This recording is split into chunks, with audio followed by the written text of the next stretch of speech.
Millionaire CEO took his twins on a blind date, pretended to be broke. Everything changed when she... Hello everyone. Before we begin today's story, I have a small favor to ask. Please hit subscribe and turn on the notification bell so you never miss our channel's new videos. It is quick, free, and the best way to support us in bringing you more dramatic stories. Your support means the world to us. Where are you watching from? Drop your city or country in the comments below. Thank you very much. The city lights shimmered like scattered stars across the wet pavement of downtown Seattle. Inside a modest diner at the corner of Fifth Avenue, the air smelled of coffee and grilled cheese, and the neon sign outside flickered faintly in the rain. At a small booth by the window, a man sat waiting. His name was Ethan Cole. To the world, he was a millionaire, the youngest CEO of Cole Enterprises. But tonight, his pressed suit had been replaced by a faded jacket, his polished watch by a plain leather band. No one looking at him would think he owned skyscrapers or charities. Tonight, he was just a single father trying to be normal for once. Across town, Sophie Moore stood in front of the same diner, nervously fixing her scarf.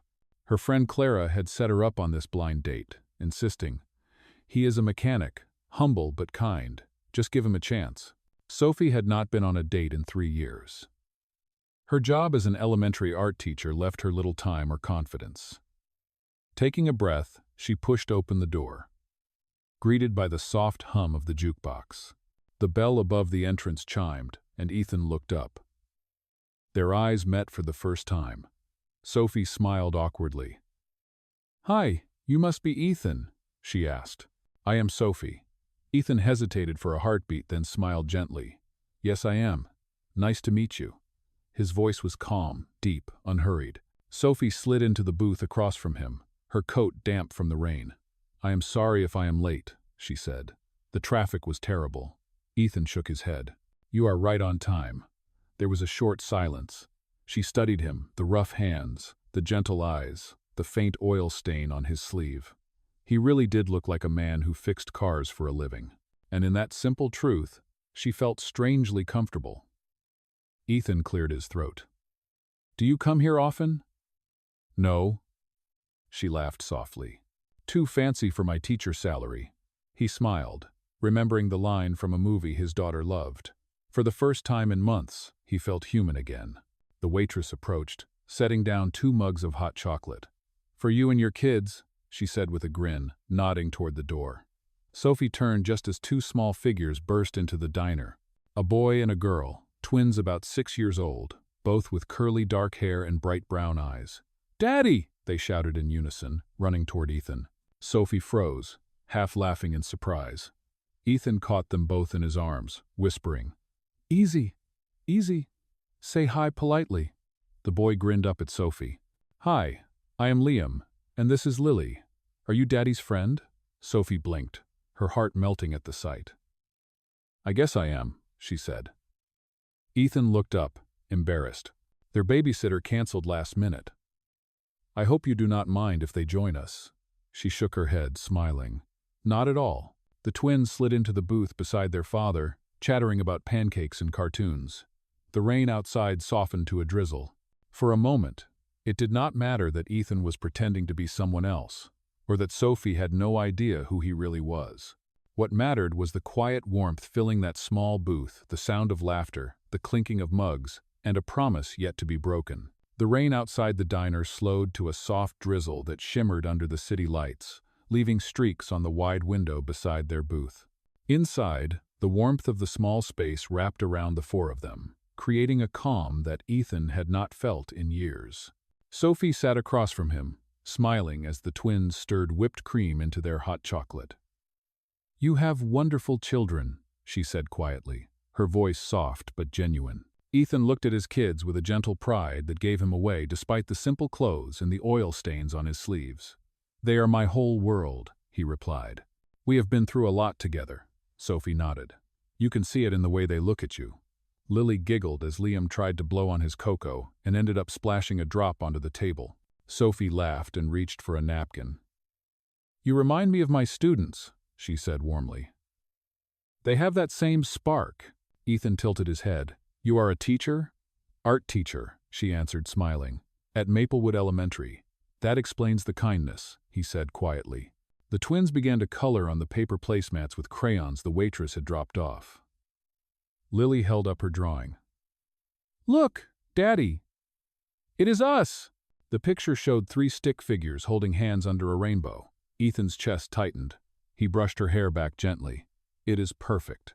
Sophie watched the moment and felt something stir, something she could not name. The simplicity, the warmth, it was real.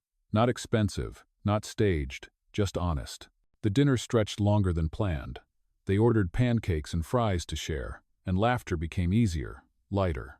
At one point, Sophie glanced out the window, seeing their reflection together. It looked like a family, and for a fleeting second she let herself imagine what that felt like. When the bill came, Ethan reached for his pocket, pretending to pat it down. "Oh no," he murmured, pretending to search. "I think I left my wallet in the car." Sophie smiled, reaching into her purse. "Do not worry, I have got it." He started to protest, but she raised her hand. "It is just dinner. Next time you can buy me coffee." Ethan looked at her, and something about the way she said, "next time," made his chest ache.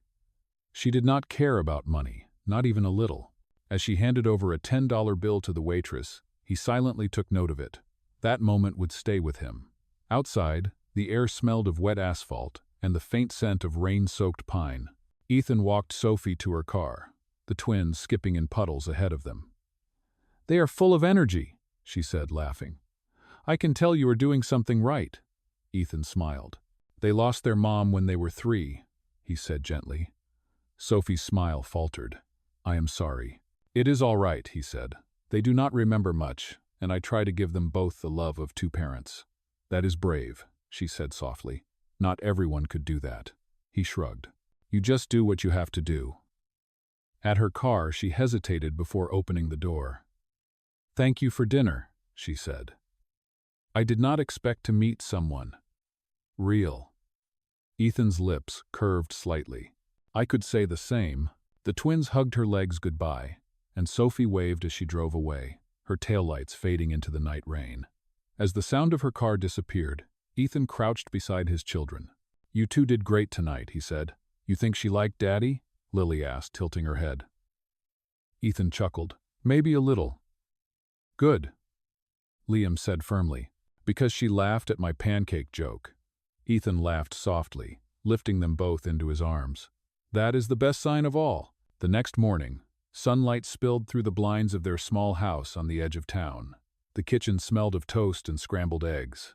Ethan poured orange juice while the twins drew at the table again. On the fridge, Lily's rainbow drawing from last night had already been pinned up with a magnet shaped like a heart.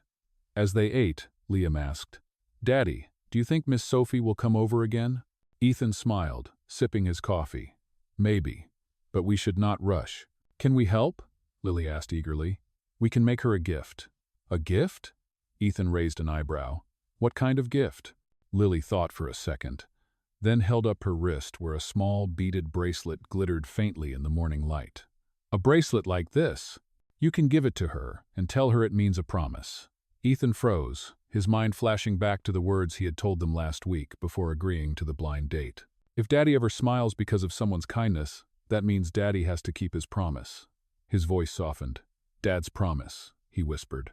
That bracelet, simple and handmade, became a new plant in his heart, a symbol of the vow he had made not just to his children but to himself. He kissed Lily's forehead. "That is a beautiful idea. Maybe she will understand its meaning one day." Later that evening, after the twins had gone to bed, Ethan sat in his study surrounded by papers and a quiet hum of the city beyond his window. His phone buzzed a message from Nathan, his cousin and acting CFO of Cole Enterprises. "Board wants to know when you are coming back. You cannot hide forever." Ethan typed slowly. "Not yet. I need time." He set the phone down, rubbing his temples. For the first time in years, the world felt slower, quieter, more human. Down the hallway, he heard the twins' soft breathing, the innocent rhythm that kept him grounded. He looked again at the little bracelet on the counter. The word, promise, spelled in uneven plastic letters. He picked it up, closed his hand around it, and whispered, Maybe this time I will get it right. The night deepened outside, the streetlights flickering across the quiet block. For the first time in a long while, Ethan felt something he had almost forgotten: hope. The morning sun rose gently over the quiet neighborhood, spreading a golden light through the thin curtains of Ethan Cole's kitchen. The scent of freshly brewed coffee mixed with the faint sweetness of syrup and toast. The twins, Liam and Lily, sat at the small wooden table, chattering between bites of pancakes shaped like hearts. Their laughter filled the house, soft and pure, a melody that always calmed Ethan's restless mind. He poured milk into 2 glasses, setting them down with a smile. "Eat up, my little artists," he said. Lily looked up from her plate. "Daddy, are we going to see Miss Sophie again?" Liam chimed in, his mouth still full. "Yeah, she likes pancakes too. We should invite her."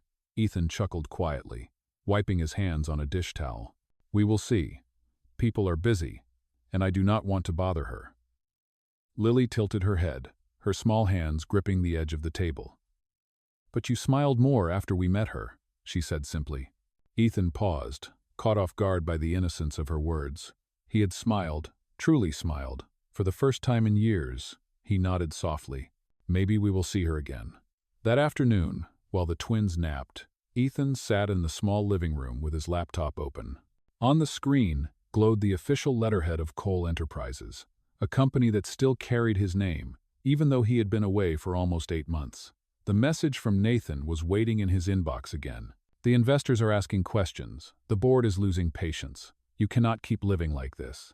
Ethan's jaw tightened as he scrolled through spreadsheets of profits and losses. The world he had built was still spinning without him, and yet he felt strangely detached, as though it belonged to another version of himself. He closed the laptop and looked around at the modest house filled with children's drawings, crayons, and laughter. Maybe this was what mattered now, but in the back of his mind, he knew he could not hide forever. That evening, the sound of the doorbell echoed through the quiet house. Ethan opened the door to find Sophie standing there, holding a brown paper bag and wearing the same easy smile that had haunted his thoughts for days. "I brought something for the twins," she said shyly. "Homemade cookies. I thought they might like them." Ethan stepped aside quickly. "That is very kind of you. Please come in." The twins, woken by the sound of her voice, ran into the living room with delight. "Miss Sophie," Lily squealed, hugging her leg. Sophie laughed, bending down to greet them. "I missed you too. I made chocolate chip cookies. Do you like those?" Liam's eyes widened. "Those are my favorite." Ethan stood by, watching the scene unfold with quiet awe. There was a warmth between them that felt effortless, as if she had always been meant to be there. Sophie set the cookies on the table, while Lily pulled her toward the fridge to show her the rainbow drawing. "Look, Miss Sophie, we put our picture here. Daddy says it is our lucky charm." Sophie smiled softly, her eyes meeting Ethan's. "It is beautiful," she said. "You have a lovely home." "It is small, but it is ours," Ethan replied. "That makes it perfect." As the evening went on, Sophie helped the twins build a cardboard castle in the living room. They used markers, tape, and glitter until the floor sparkled with tiny stars. Ethan sat on the couch, laughing as Liam tried to declare himself king of pancakes. For the first time, the house felt like a real home, full of laughter and light. When the twins finally grew tired, Sophie tucked them in with gentle care, reading from their favorite bedtime storybook. Ethan stood at the doorway, watching her voice soften over each line. The way she brushed Lily's hair aside, the tenderness in her tone, it reminded him of everything he had thought he lost. When she finished, she turned and found him looking at her. "You are good with them," he said quietly. "They make it easy," she replied. They went back to the living room where the dim lamplight reflected in her eyes. "I did not know you were raising them alone," Sophie said softly. "It cannot be easy." Ethan leaned back, his fingers brushing the rim of his coffee mug. "It has been a journey. After their mother passed, I threw myself into work. I thought success would fill the emptiness, but it did not. Then I realized I was missing their childhood. That is when I stepped away." "That is brave," Sophie said. "Most people would have chosen power over love." Ethan smiled faintly. "Maybe I was just tired of pretending." There was a pause, the kind that carried meaning without words. The rain began again outside, tapping gently against the window. Sophie took a deep breath. You are different from anyone I have met, Ethan. Different how? He asked, his voice low. You listen, she said simply. You make people feel seen. He met her eyes, and for a moment, time slowed. The air between them was filled with the quiet hum of connection. Before either of them could speak again, Lily's small voice called from the hallway, Daddy, Miss Sophie forgot her cookie. They both laughed, breaking the tension. Sophie picked up a cookie from the plate and handed it to Ethan. You can give it to her for me, she teased. A peace offering for when I inevitably spill glitter all over your carpet next time. Next time, Ethan repeated, his smile deepening. After she left, Ethan stood by the door for a long moment, the faint scent of vanilla still in the air. He looked down at the small cookie in his hand, then at the bracelet resting on the table, the one that said, Promise. He whispered to himself, maybe she is the one who will understand it. Upstairs, the twins slept soundly, the cardboard castle still glowing in the dim nightlight. For the first time in years, Ethan felt something like peace settle over him, fragile but real. And somewhere deep inside, he knew the story between them had only just begun. The following weekend arrived with the crisp air of early autumn, the kind that carried the faint smell of cinnamon and fallen leaves. The morning light spilled through the kitchen windows as Ethan packed a picnic basket, carefully wrapping sandwiches and small juice boxes. The twins ran around the living room, arguing cheerfully over which blanket to bring. Daddy, can we bring the one with the stars? Lily asked, holding up a blue fleece blanket covered in white constellations. That one is perfect, Ethan said, smiling as he folded it neatly into the basket. Today was their second meeting with Sophie, and somehow it already felt like the most natural thing in the world. Sophie had suggested a picnic at Green Lake Park, a wide stretch of grass and water surrounded by tall maple trees that had just started turning gold. When they arrived, Sophie was already there, spreading out a plaid blanket under a tree. She wore jeans and a light sweater, her hair tied loosely back, and when she looked up and waved, Ethan felt something inside him soften. The twins ran to her, calling her name, and she knelt to hug them both. You two have grown since last week, she teased, and the children giggled. We brought peanut butter and jelly sandwiches, Liam announced proudly. And Daddy packed extra cookies, Lily added. He said they are for sharing. Sophie smiled at Ethan. That is very thoughtful. They settled under the tree, sharing food and stories as the late morning sun glimmered off the lake. Sophie pulled out a small sketchbook and some colored pencils, encouraging the twins to draw what they saw.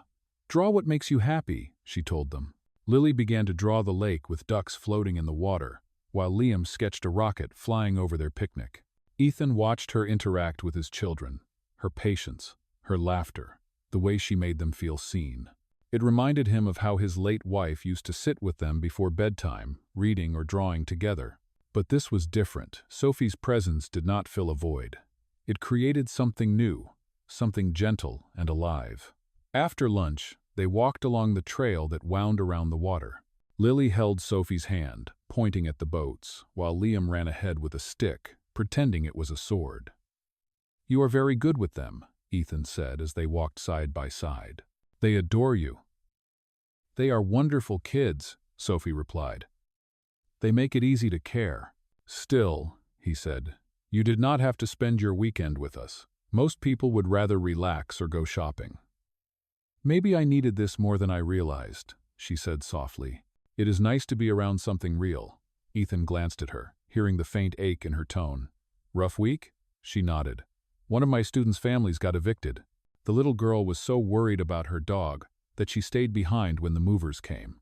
I spent half the night trying to help her find a shelter that would take both of them. Ethan frowned gently. That must have been hard.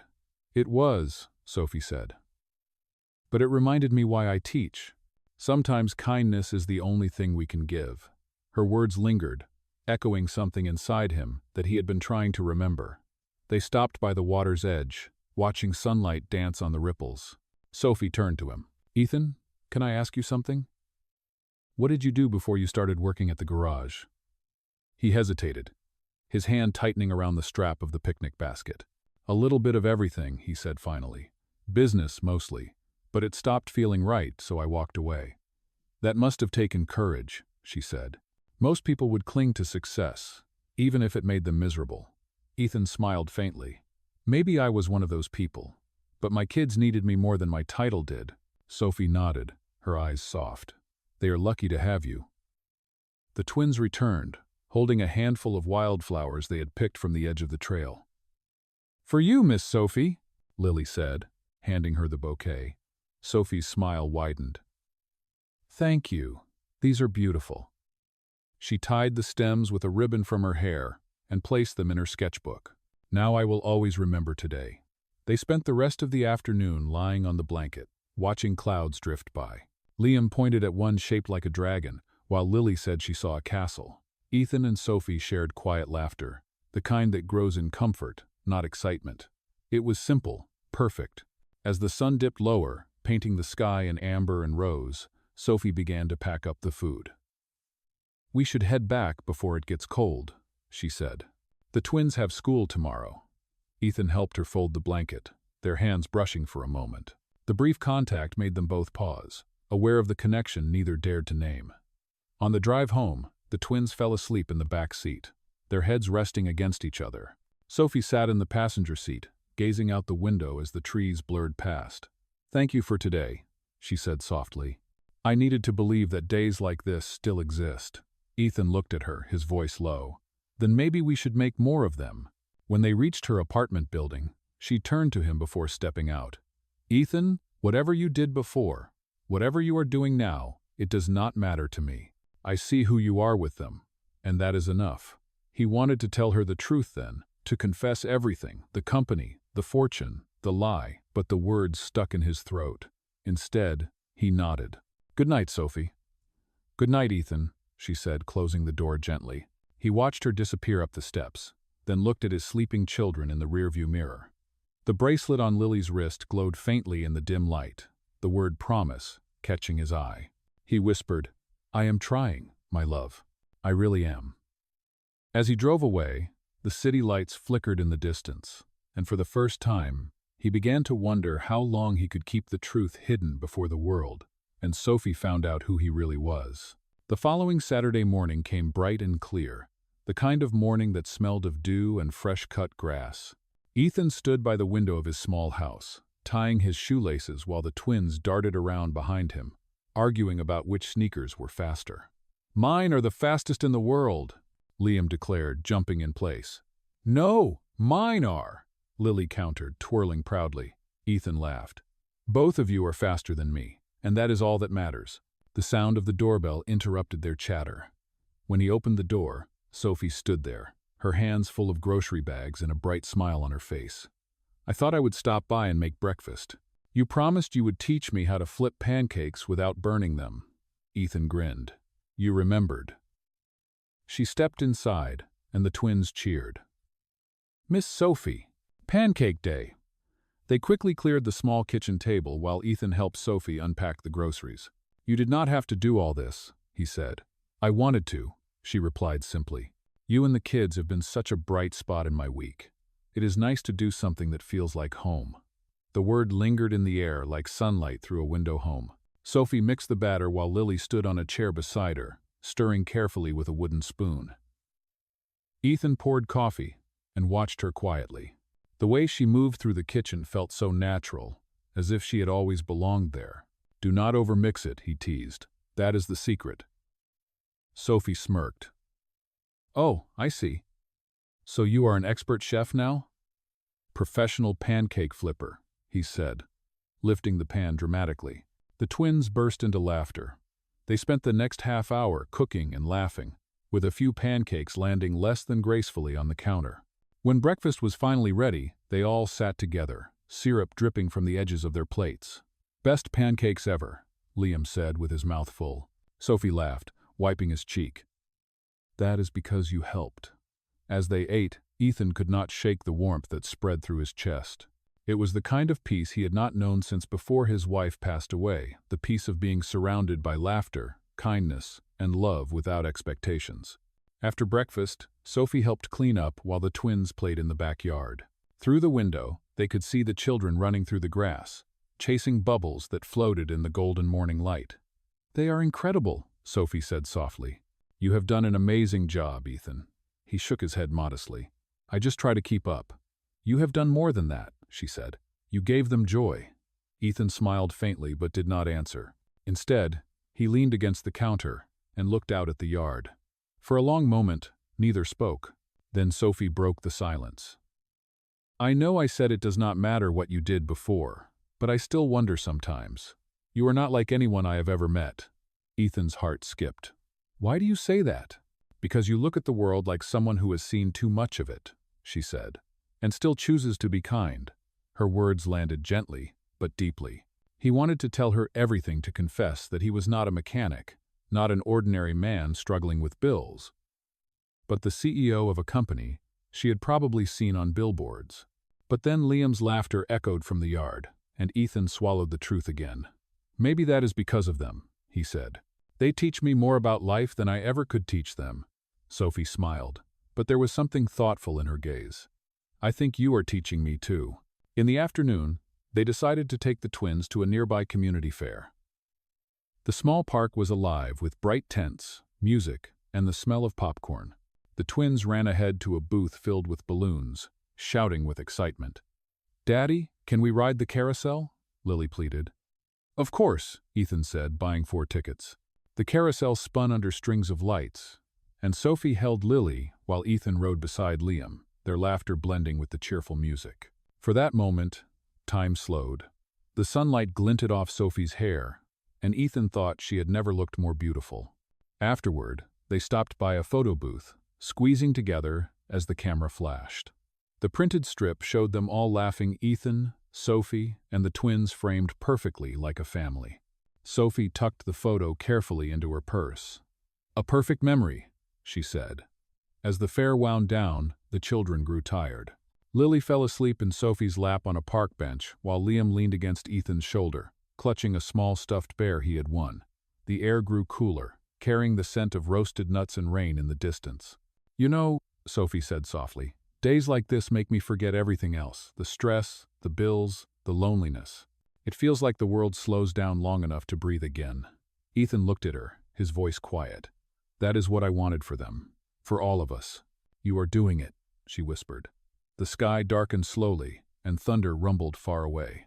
Ethan lifted Liam into his arms while Sophie carried Lily, and they walked back to the car. The drive home was quiet, the rhythmic patter of rain against the windshield filling the silence. When they reached the house, Ethan carried the twins to their beds, tucking them in carefully. Sophie stood at the doorway, watching him. When he turned, she smiled. You really love them, she said. More than anything, he replied. She hesitated, then took a step closer. Ethan, can I ask one more thing? Why do I feel like there is something you are not telling me?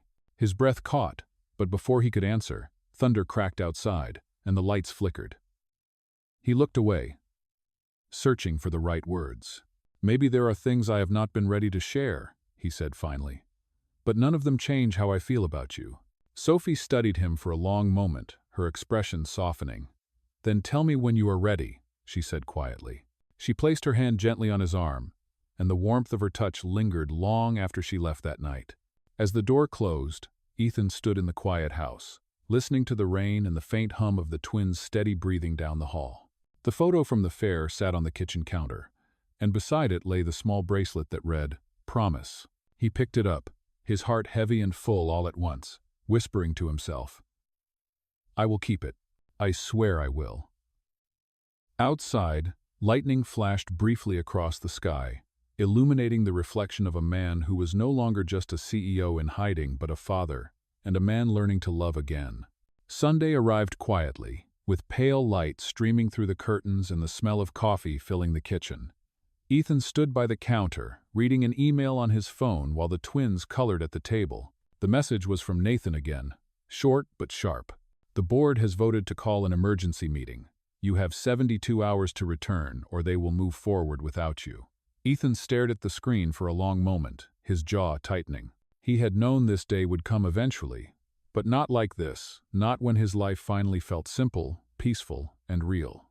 Daddy, look, Lily's voice broke his thoughts. She held up a crayon drawing of a big tree with 4 stick figures underneath. That is you, me, Liam, and Miss Sophie.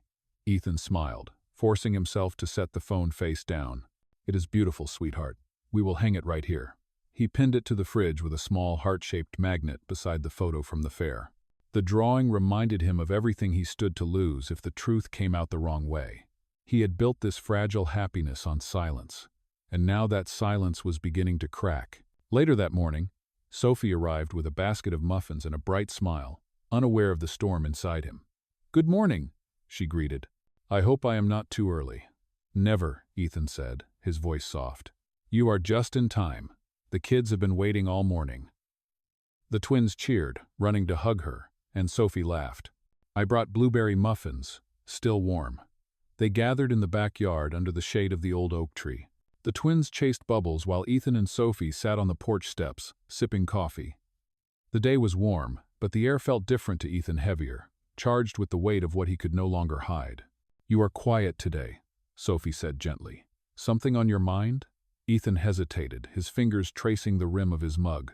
"Just work things," he said. "Some unfinished business from my old job." "The garage?" she asked. "Sort of," he replied, smiling faintly. "It is complicated." Sophie nodded, not pressing further. She looked out at the twins and smiled. "Sometimes life gets complicated for a reason. Maybe it is just trying to lead us where we are supposed to go." Her words hit deeper than she realized. Ethan wanted to believe that, to believe this new path was his second chance. But the lie of who he was still stood between them, like a shadow he could not escape. After lunch, they decided to visit the farmer's market downtown. The streets were lined with stalls of fresh produce, flowers, and local crafts. The twins held hands, skipping ahead as Sophie and Ethan followed. "This is their favorite part," Ethan said. "They love seeing all the colors." "Mine too," Sophie replied, pausing at a stand of handmade bracelets. "Look at these. Each one has a word." She picked up a small blue one that read hope. Ethan smiled quietly. "I think that suits you." Sophie looked at him curiously. "And what would suit you?" "Promise," he said without thinking, his voice low. She tilted her head. "Promise? It is a word that means more than it sounds," he said. "It reminds me of something important." Before she could ask, Lily ran up holding 2 apples. "Miss Sophie, Daddy said we can get apple pie later." Sophie laughed. "Then I guess we will need to save room for dessert."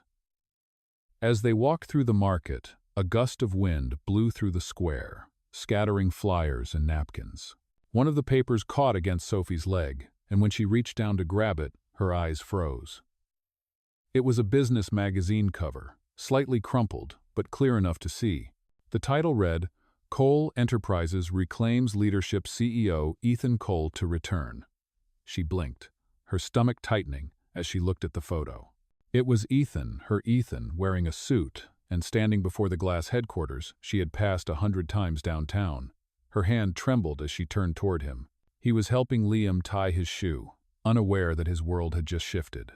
Sophie folded the paper quickly, her heart pounding. The noise of the market faded into a dull hum. 100 questions raced through her mind, each one sharper than the last. Why would he lie? Why hide something so big? She forced herself to breathe, to steady her voice. "Ethan," she said, and he looked up at her, smiling, unaware of the storm in her tone. "Can we talk?" He nodded, glancing at the twins. "Of course. Let me just—" "Alone?" she said quietly. He froze, something in her expression making him nod. He told the twins to stay near the fruit stand and walked with her toward a quiet corner behind a flower stall. Sophie took out the magazine, her hands shaking slightly. "I need you to explain this." Ethan stared at the cover, the smile fading from his face. "Sophie, you told me you worked in a garage," she said, her voice trembling between hurt and disbelief. "You let me believe you were struggling, that you were just a regular dad trying to make ends meet. Why would you lie about something like this?" Ethan ran a hand through his hair, searching for words that did not sound like excuses. "It was not about money. I needed to know if I could be seen for who I am without all of that. I needed to know if someone could care about me without the title." Sophie shook her head. "You think that makes it better? You tested me, Ethan. You let me open up to someone who was never real." "I was real," he said, his voice breaking slightly. Everything I felt for you, for the kids, it was real." She took a step back, tears welling in her eyes. "But the man I fell for does not exist." Before he could stop her, she turned and walked away, her figure disappearing into the crowd. Ethan stood there, the noise of the market rushing back in like a wave. The twins ran up moments later, holding their apples and looking confused. "Daddy, where's Miss Sophie?" Lily asked, her small voice cutting through his silence. Ethan knelt down slowly, his heart heavy. "She had to go, sweetheart," he whispered. "She just needed some time." As they drove home, the photo strip from the fair slipped out of Sophie's purse and landed unnoticed near a puddle on the market street, its image of laughter and light already starting to blur under the gathering rain. The sky over Seattle was heavy with rain that night, the kind of endless drizzle that made every streetlight look like a blurred memory. Sophie sat in her small apartment, staring at the magazine on her kitchen table. The glossy cover reflected the light above her, showing Ethan's face again and again. His confident smile, the one that had once made her heart flutter, now felt like a stranger's expression. Her tea had gone cold hours ago. She picked up the photo strip from the fair that she had found in her purse after the storm, her thumb brushing over the tiny printed image of the four of them laughing. It hurt to look at it, but she could not throw it away. Her mind replayed every moment, the first dinner, the picnic, the fair, the pancakes, and now every gesture felt like a performance, every word like a carefully crafted line. She whispered to the empty room, "Why did you have to lie, Ethan?" Outside, thunder rumbled in the distance, echoing the storm in her chest. Meanwhile, across town, Ethan sat in the dark living room of his home, the twins asleep in their beds. The house felt hollow without Sophie's laughter, without her gentle voice reading bedtime stories.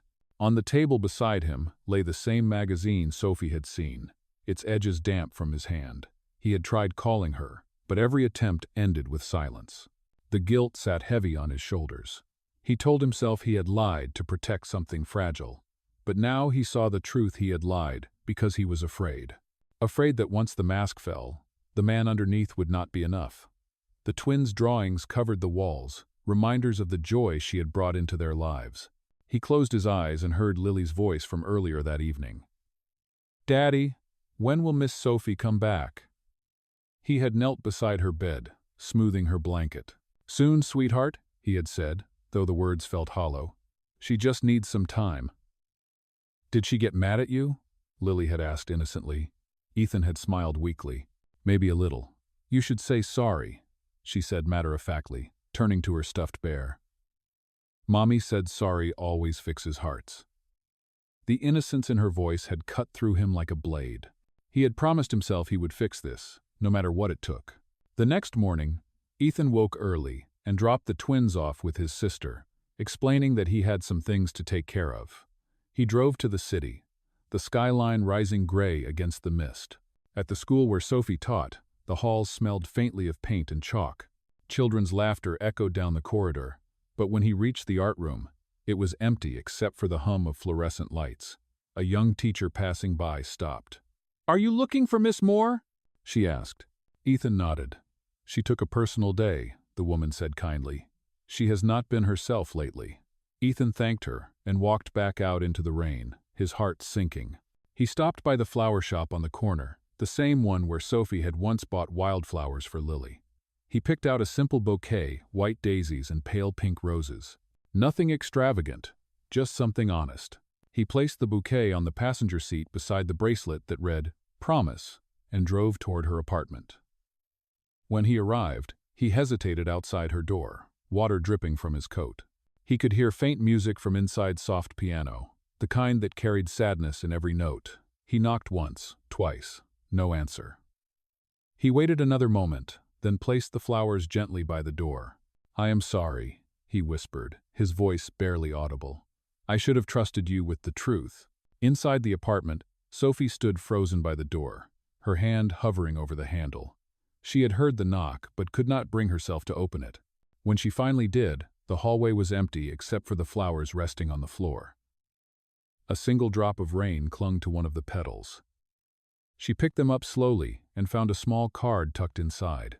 It said only 5 words, written in his steady handwriting. "For what I should have said." Sophie sank into the couch, holding the flowers close.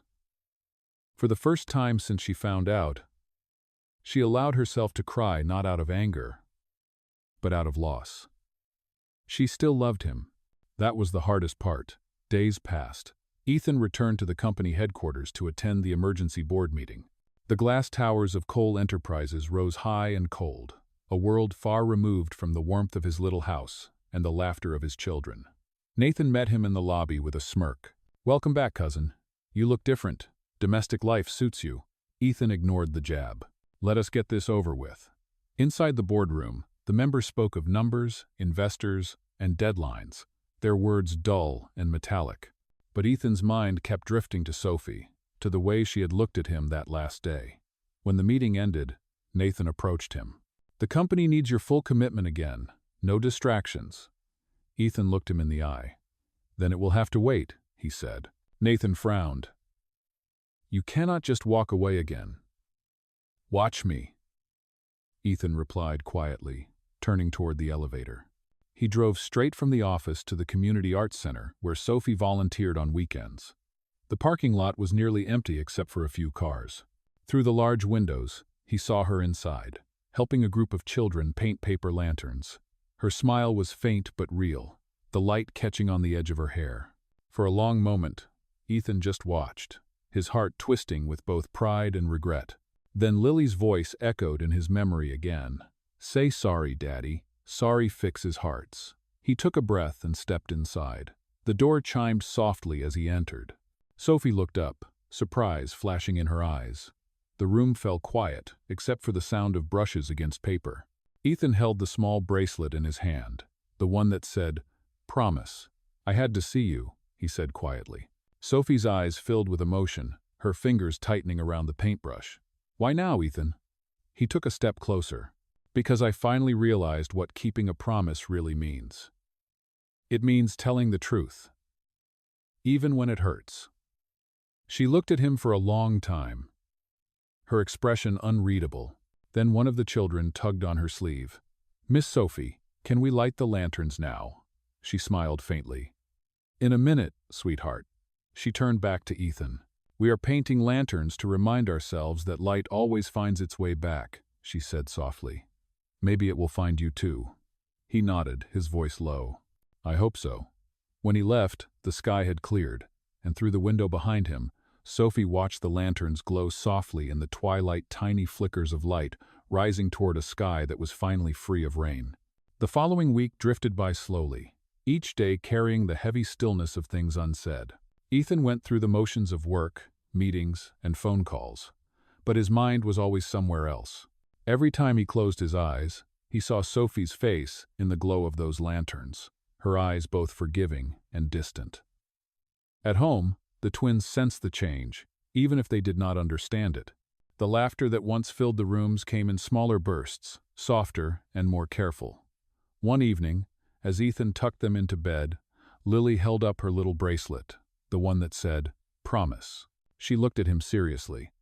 "Daddy, are you still keeping your promise?" Ethan smiled faintly, brushing her hair back. "I am trying, sweetheart."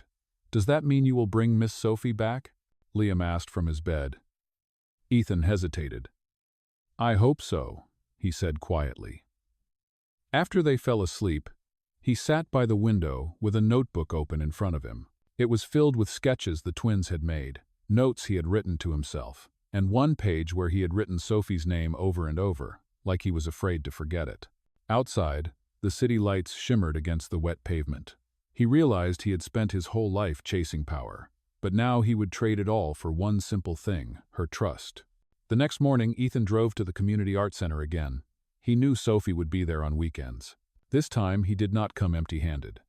In his car sat a large brown envelope and a small gift bag. He found her in the courtyard, surrounded by children who were painting benches with bright colors. She looked up when she saw him but did not speak. He approached slowly, waiting until the kids ran off to wash their brushes before he said, "I did not want to interrupt your class." "You already did," she said, though her tone was not sharp, just tired. Ethan nodded. "Then let me finish what I started." He handed her the envelope. Inside were documents, the official paperwork, transferring a large donation to the art center in her name. "What is this?" she asked, frowning. A way to fix what I broke, he said. This will fund supplies, scholarships, and repairs for 5 years. I wanted you to know it is not from Cole Enterprises. It is from me. She stared at him, unsure what to say. Ethan, I do not need your money. I know, he said quickly. But the kids do. And this is not about money. It is about what you taught me. You told me kindness is what we can give, even when everything else feels complicated. You made me see what I had forgotten. Sophie's eyes softened, but she still shook her head slightly. You cannot buy forgiveness. I am not trying to, he said. I am trying to earn back the right to say I am sorry. The silence between them stretched until a child's laughter broke it. Sophie looked at the envelope again, then at him. What is in the bag? She asked finally. Ethan smiled faintly and handed it to her. Inside was the tattered photo strip from the fair. He had found it, cleaned it, and placed it in a simple wooden frame. You dropped it that day, he said. I thought it belonged where it could be safe. Sophie held the frame gently, tracing her finger over the photo. You kept this? Every day, he said. It reminded me of what mattered. For a long moment, neither spoke. The sound of children painting, the rustle of wind in the trees, and the distant hum of traffic filled the space between them. Then Sophie sighed softly. I do not know what to do with all this, she said.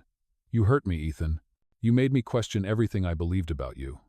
I know, he said, his voice breaking slightly. And if I could go back, I would tell you everything from the start. But I cannot. All I can do is show you who I am now, not who I pretended to be. She looked up at him, her expression unreadable. And who are you now? A man who learned that truth is worth more than any company, any reputation, any lie, he said. A man who wants to be someone his children can look up to, and maybe someday someone you could forgive. Sophie studied him for a long time. Then one of the children called her name, holding up a paintbrush dripping with blue. She smiled faintly and turned back to them. I have to finish this, she said. They need me. Ethan nodded. I will wait. He sat on a bench nearby, watching her work. The kids laughed and splashed paint, and for a moment he felt like an outsider looking into a life that had once been his. When the afternoon sun began to fade, Sophie finally walked over, wiping her hands on a towel. You are stubborn, she said. Ethan smiled. So I have been told. You cannot just sit here forever, she said. I was not planning to, he replied. But I needed you to see that I am not running anymore. Sophie folded her arms, glancing at him. And what about the company? The board? The life you left behind? They can wait, he said. For once, I am choosing something real. She looked at him for a long moment, and something in her expression shifted something softer, but still cautious. I cannot promise anything, she said quietly. I am not asking you to, he replied. Just let me try. She sighed, shaking her head, but there was a small smile playing at her lips. You are impossible, Ethan Cole. I will take that as progress, he said. As she turned to go back inside, Sophie paused and glanced over her shoulder. The kids are painting tomorrow morning too. If you want to help, bring the twins. Ethan's heart lifted. We will be here, he said. When she disappeared through the doorway, he looked down at the framed photo in his hands. The 4 smiling faces stared back at him, frozen in that perfect moment of laughter. He whispered, I am not giving up. As he walked to his car, the sun dipped below the skyline, casting everything in a soft golden glow. It felt like the beginning of something fragile, something worth rebuilding, one truth, one promise, and one second chance at a time. Sunday morning arrived crisp and cool sunlight, glinting through the maple trees outside the community arts center. Ethan parked his car beside the sidewalk and turned to see the twins in the back seat, each holding a box of paints and brushes. Are we really going to help Miss Sophie today? Lily asked, her eyes wide with excitement.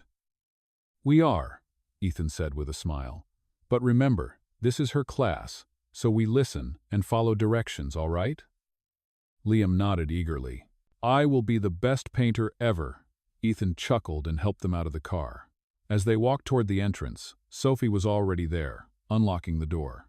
She looked up when she heard the children's voices, and paused for a moment, the morning light catching in her hair. Good morning, she said softly. Good morning, Ethan replied, his tone gentle. The twins ran up to her, holding out their boxes. We brought our own brushes, Lily said proudly. Sophie laughed. Well, then you are already ahead of me. She crouched down to their level. Come on, let us set up inside. We are painting something special today. Inside, the smell of paint and clay filled the bright room. The tables were covered with sheets of paper and jars of water. The children in the class greeted the twins happily, welcoming them into the circle. Sophie guided everyone to paint their favorite memories. It can be anything that makes you smile, she said. A person, a place, even a day. Lily immediately began drawing a park with a big tree and 4 people holding hands. Liam decided to paint a rocket ship flying toward a bright star. Ethan watched them quietly, his heart swelling with pride. Sophie stood beside him, glancing at their work. They really love you, she said softly. I am lucky, he replied. No, she said, they are. For a few peaceful hours, they painted and laughed. Sophie moved between the children, helping them mix colors or fix small smudges. Every now and then, her eyes would meet Ethan's, and though the air between them was still uncertain, it no longer carried anger, only something unspoken and fragile. During lunch, Ethan helped hand out sandwiches while the children ate on the floor, surrounded by their artwork. Sophie sat beside him, unwrapping her sandwich quietly. The kids love this place, he said. You have built something special. It is not mine, she said. It is theirs. I just try to keep the lights on. You do more than that, he said, his voice low.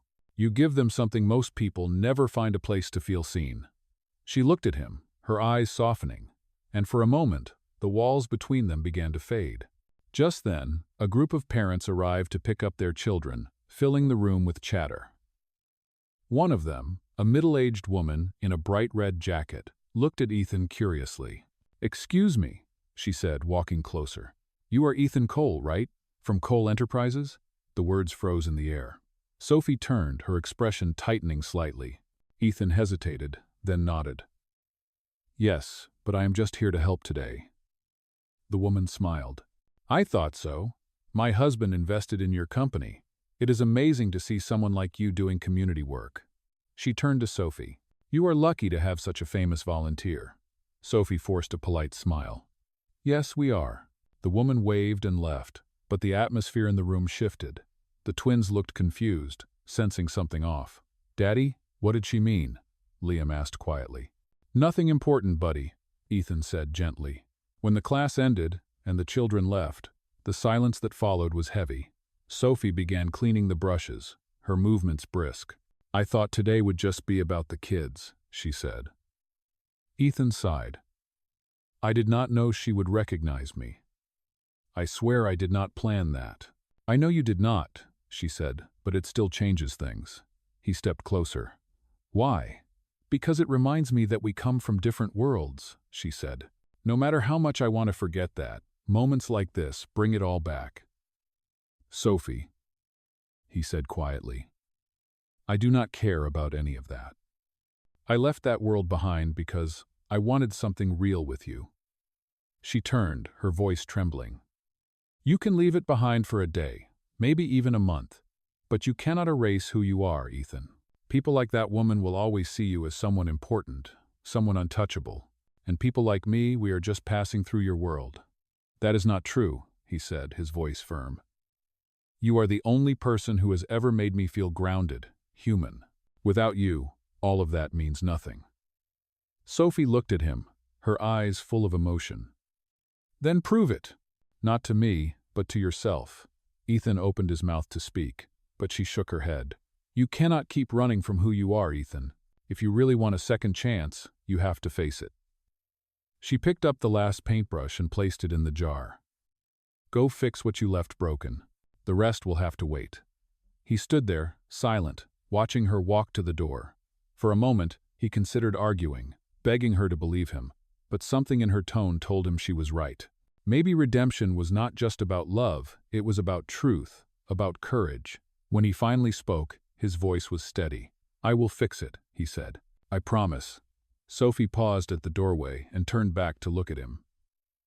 I know you will, she said softly. You always keep your promises.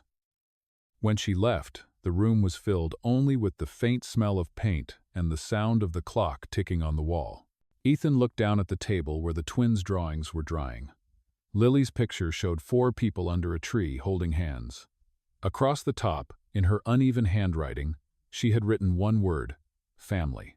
He smiled sadly, picking it up. Maybe that was the answer. Maybe it was time to stop hiding, to show the world and her the man he truly wanted to be. The following morning, the city awoke under a sky of soft gray clouds. Ethan stood by the tall glass windows of Cole Enterprises, staring down at the bustling streets below. The reflection of his own face in the glass felt like a stranger staring back at him. He had spent the last 2 days in meetings, catching up on months of reports and negotiations, but his heart had not been in any of it.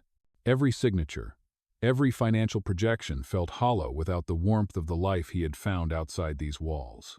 Behind him, the boardroom door opened, and Nathan walked in, adjusting his cufflinks with his usual smug confidence. "So, the prodigal CEO finally returns," Nathan said. "I must admit, I did not think you would show up." Ethan turned, his voice calm but firm. "I am not here to play games, Nathan. I am here to set things right." Nathan smirked. "Set things right? You vanished for months. Investors panicked. I kept this place from falling apart while you were off, pretending to be a mechanic." Ethan's expression did not change. "You kept it running, yes, but at a cost. I have seen the reports cutting staff, selling off community projects, ignoring every charitable division this company was built on." "We are not a charity," Nathan said coldly. "We are a business." Ethan stepped closer. "We are a business with a responsibility. My father built this company to make a difference.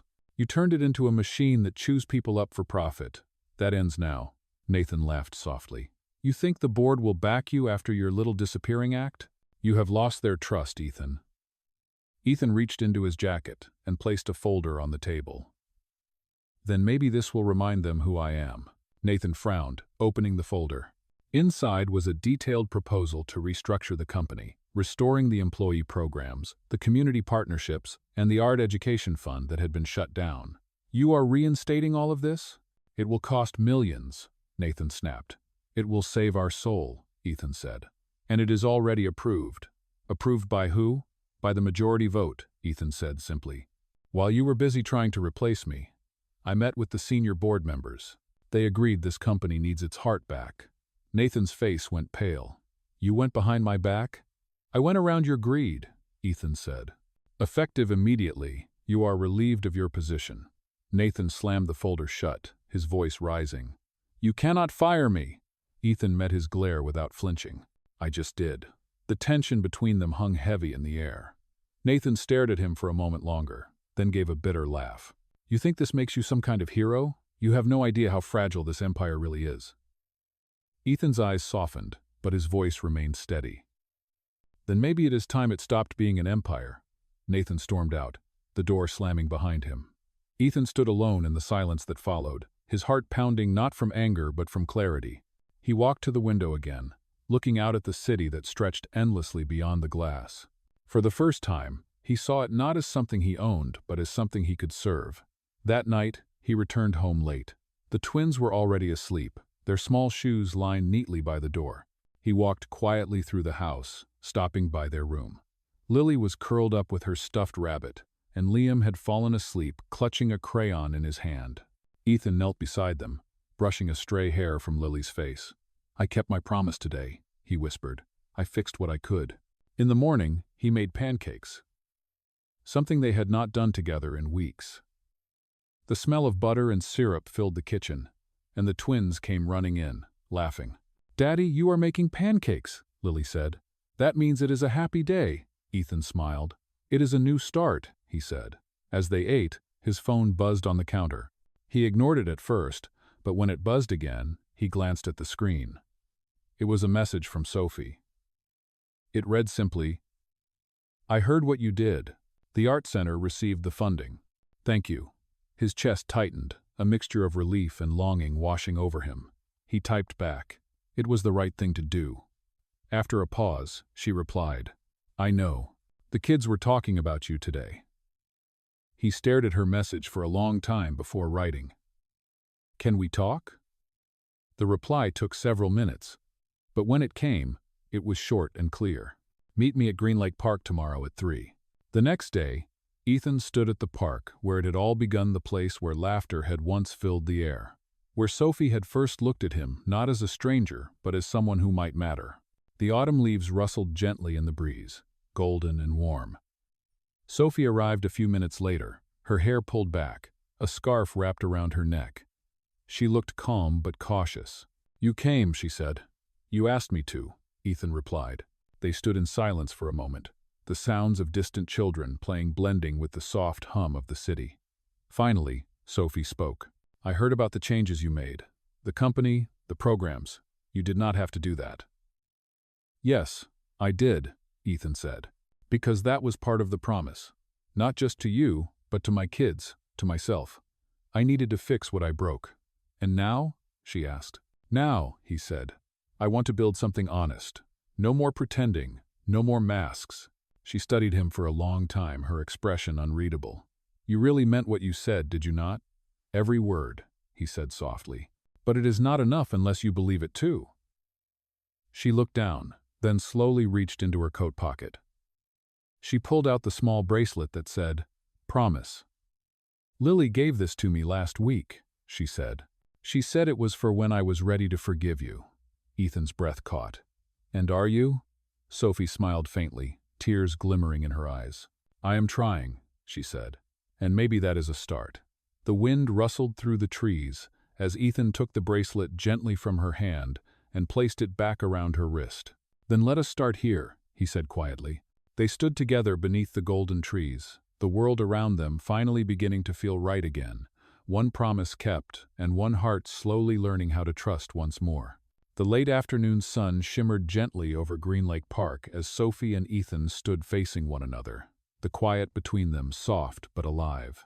The air was cool, filled with the distant laughter of children flying kites and the steady rhythm of water lapping at the edge of the lake. Sophie turned the bracelet on her wrist, the tiny plastic letters spelling "Promise" catching the sunlight. For the first time in weeks, the weight in her chest felt lighter. "I do not know where this goes from here," she said quietly, her voice almost lost to the breeze. Ethan nodded. "Neither do I, but I know I do not want to lose what we have." Sophie looked at him, her eyes thoughtful. "It is not about wanting, Ethan. It is about earning trust again." "Then let me earn it," he said simply. They walked along the path beside the lake, the golden leaves crunching beneath their shoes. Every step felt like a beginning and an ending all at once. Ethan told her about the changes he had made at Cole Enterprises, the programs for families, the partnerships with schools, the foundation he had renamed Healing Hands. "I used to think leadership was about power," he said. "Now I know it is about responsibility, about kindness." Sophie listened, saying little, but her expression softened.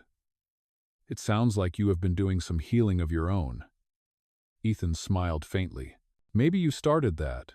"I did not do anything," she said. "You reminded me what mattered," he replied. They stopped at the bench near the big oak tree where they had once sat with the twins. Ethan's voice grew quieter. "Sophie, I want to ask you something, but not for me, for them. The kids still talk about you every day. Lily keeps drawing pictures of us at the fair. Liam keeps saying he wants you to see his rocket painting." Sophie's heart ached at the thought. "I miss them too," she admitted. "They brought out a side of me I had forgotten existed." "Then come for dinner tomorrow," Ethan said. "No pressure, no expectations, just pancakes, like old times." Sophie hesitated, but the warmth in his eyes made it impossible to say no. "All right," she said finally, "but only if Lily helps me cook." Ethan grinned. "She will love that." The next evening, the smell of butter and maple syrup filled the house once again. The twins were ecstatic when Sophie arrived, running to hug her with pure joy. "Miss Sophie, you are here," Lily squealed. "Daddy said we could make pancakes together."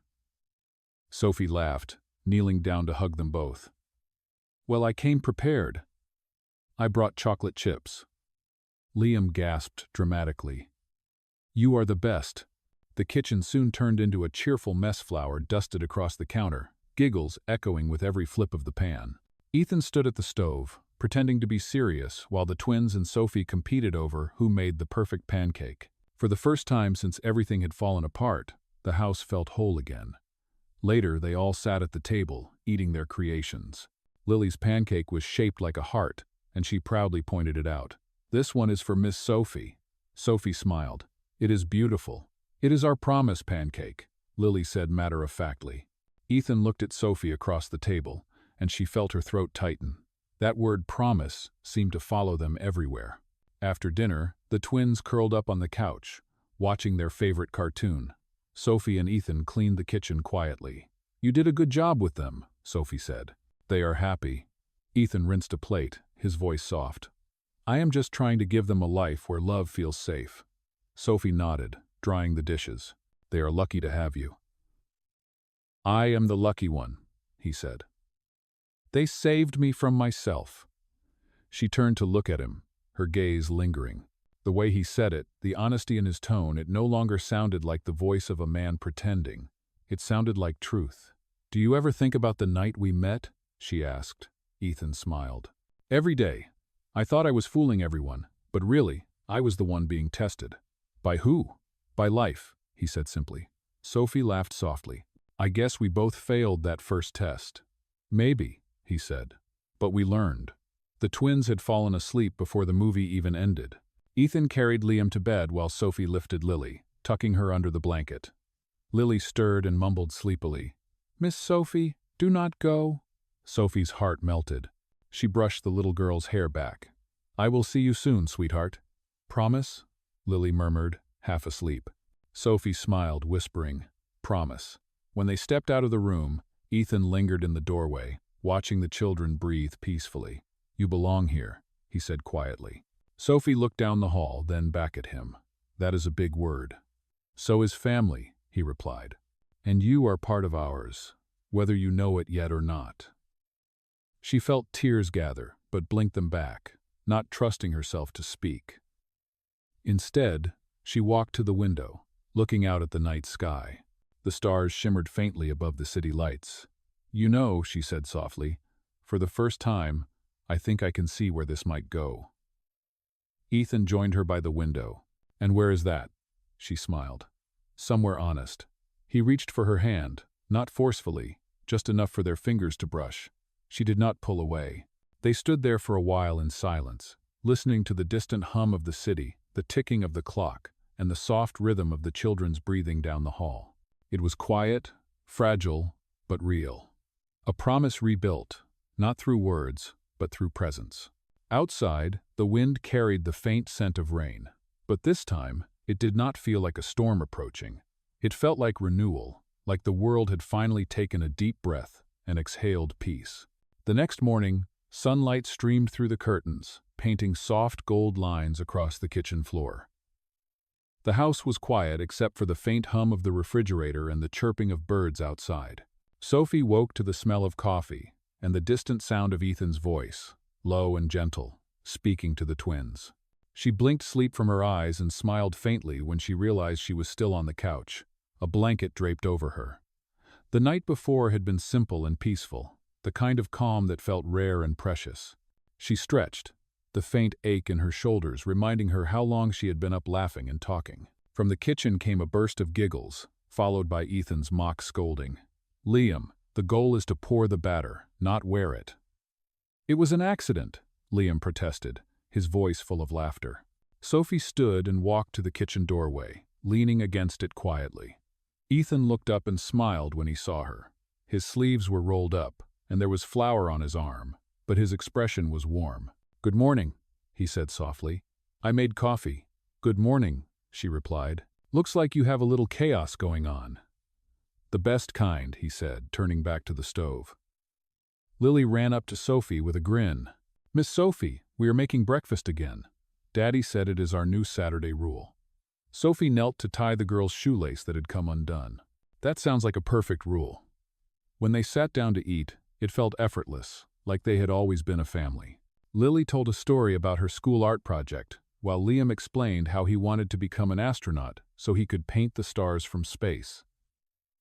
Sophie laughed, listening to their boundless imagination. Ethan watched her quietly, memorizing the sight of her laughter, mingling with his children's. After breakfast, Sophie helped clear the table. You do not have to, Ethan said, but she smiled. I want to. It feels right. When the dishes were done, she walked toward the living room and paused by the framed photo from the fair. She picked it up, tracing the edges. You kept it after everything, she said softly. Of course, he replied. It reminded me not to give up. You almost did, though, she said, turning to face him. You almost let fear ruin everything good.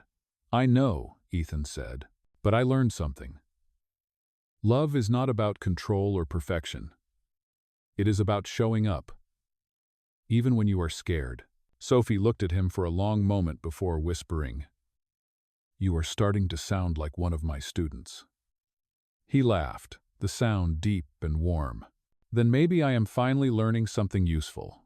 The twins interrupted them by running in, holding paper crowns they had made from colored cardboard. Daddy, Miss Sophie, we are having a coronation, Lily declared proudly. You have to sit on the couch because you are the king and queen. Ethan raised an eyebrow. King and queen? Of what? Of pancakes, Liam said, bursting into laughter.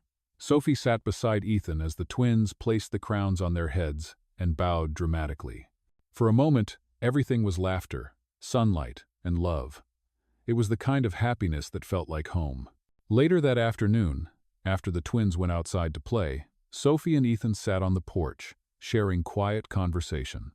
The air smelled faintly of rain, and a soft wind rustled the trees. You know, Sophie said, I used to think love was supposed to be easy, that if it was real, it would just fall into place. And now? Ethan asked. She smiled. Now I think real love is the opposite.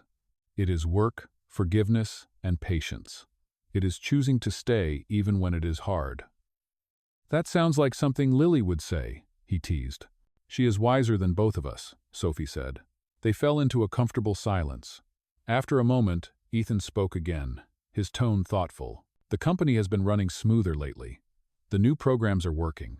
But I do not think I belong in that world full-time anymore. Sophie turned to him. What do you mean?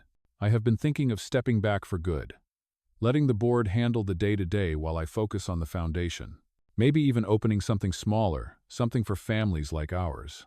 Sophie looked surprised but not doubtful. You really mean that? I do, he said. I want to build something that helps others the way you helped me.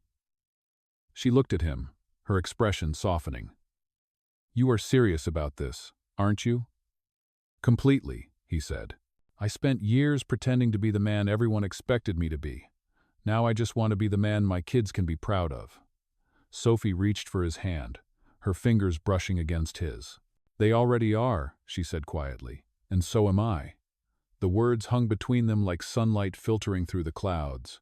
Ethan turned his hand to hold hers fully this time. Then maybe this is our new start, he said. She smiled. Maybe it is. Just then, the twins came running back, carrying a jar filled with fireflies they had caught. Look, Daddy, Miss Sophie, we caught magic, Lily exclaimed, holding the jar up high. The tiny lights flickered, glowing softly in the dimming evening. Sophie knelt beside them. It is beautiful, she said. But remember, magic is only real if you let it go. The twins exchanged puzzled looks before gently opening the lid. The fireflies drifted out, their golden light fading into the twilight. Ethan watched the scene, his heart full. He whispered, more to himself than anyone else, that is what love feels like. Sophie looked at him, her smile knowing. Yes, she said softly. It is. The first stars began to appear in the evening sky as laughter filled the yard again. The children chased the fading glow of the fireflies, and Sophie leaned her head lightly against Ethan's shoulder. The night was peaceful, the air gentle, and for once, everything felt exactly as it should be, a promise kept, a family found, and a love finally free of disguise. The following week unfolded with the steady rhythm of something new and fragile learning to become familiar. Mornings in Ethan's house began with the soft clatter of dishes, the twins' laughter spilling through the kitchen, and Sophie's voice humming as she helped pack lunches. The small things, the smell of coffee, the echo of Lily's giggle, the way Liam insisted on wearing mismatched socks wove themselves into a life that felt both ordinary and miraculous. One crisp Thursday morning, Ethan was getting the twins ready for school when his phone buzzed on the counter. He glanced at the screen and frowned slightly. The name flashing there was one he had not expected. Nathan. He hesitated before answering. Nathan, he said cautiously. His cousin's voice came through, slick but tense. Ethan, I need to talk to you. It is important. If it is about the company, you can send it through legal, Ethan replied flatly. It is not about that, Nathan said. It is about Sophie. Ethan froze. What about her? She has been offered a teaching position overseas. Paris, actually. I overheard someone from the foundation board mentioning it at the city gala last night. Apparently, one of the program directors she met was impressed with her community work. Ethan's grip tightened on the phone. When? End of next month, Nathan said. I thought you should know, since you seem attached. Ethan ended the call without another word, his mind spinning. The twins were still arguing over cereal, oblivious to the sudden shift in the air. He smiled at them, masking the worry behind his eyes. Later that day, after dropping the kids off, he drove straight to the art center. Sophie was inside, helping a group of children paint a mural. The bright colors stretched across the wall, a mix of hearts, stars, and small handprints. She turned when she saw him, her smile immediate and warm.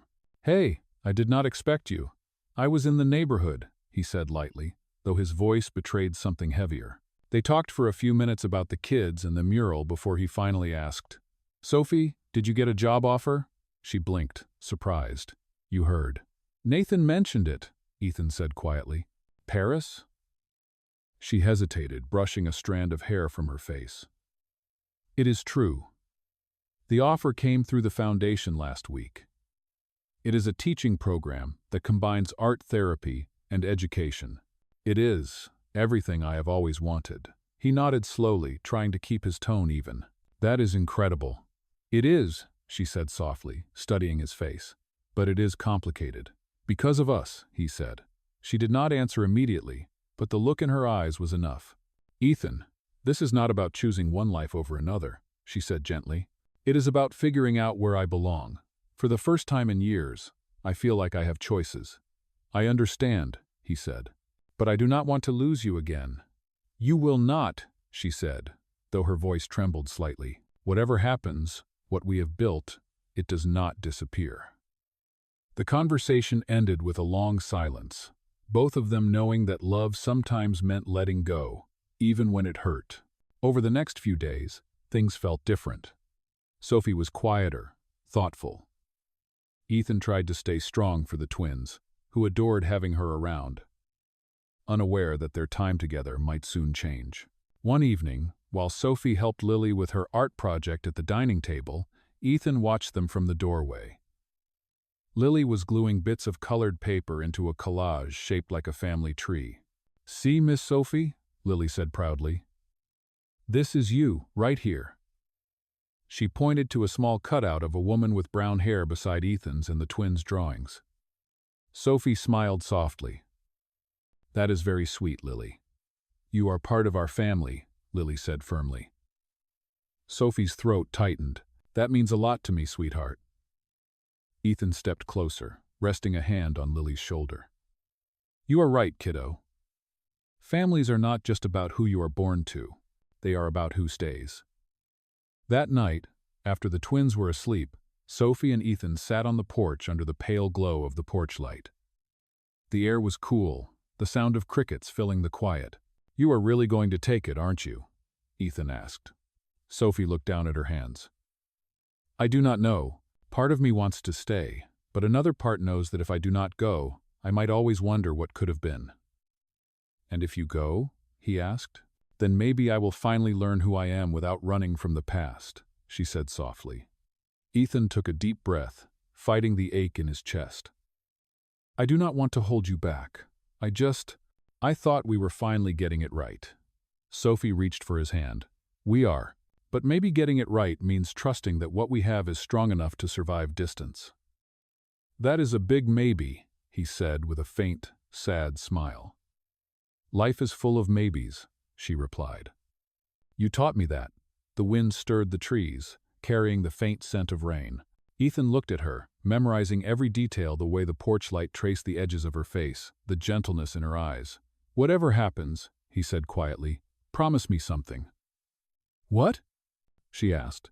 "Promise me you will not disappear this time. Promise me we will not let silence win again." She nodded slowly. "I promise." He smiled faintly. "Good, because I will keep my promise too." For a long time, they sat together in silence, holding on to that fragile word that had always connected them. Promise. When Sophie left that night, she hugged him tightly at the door, longer than usual. "You have given me more than you know," she whispered. "You have given me hope." Ethan watched her drive away, the taillights fading into the dark. He stood there for a long time, the night quiet around him, and whispered into the cool air, "And you gave me purpose." Inside, the twins were asleep, their drawings scattered across the kitchen table. On one of them, in bright crayon letters, Lily had written a single word beneath the family tree forever. The days that followed moved like a slow tide, carrying with them the quiet ache of something beautiful that might soon change. The mornings were still filled with laughter and small moments of joy, but underneath, Ethan and Sophie both felt the ticking of time. Each sunrise brought them closer to the day she might leave. It was mid-November when the first snow arrived, dusting the town in a thin white blanket.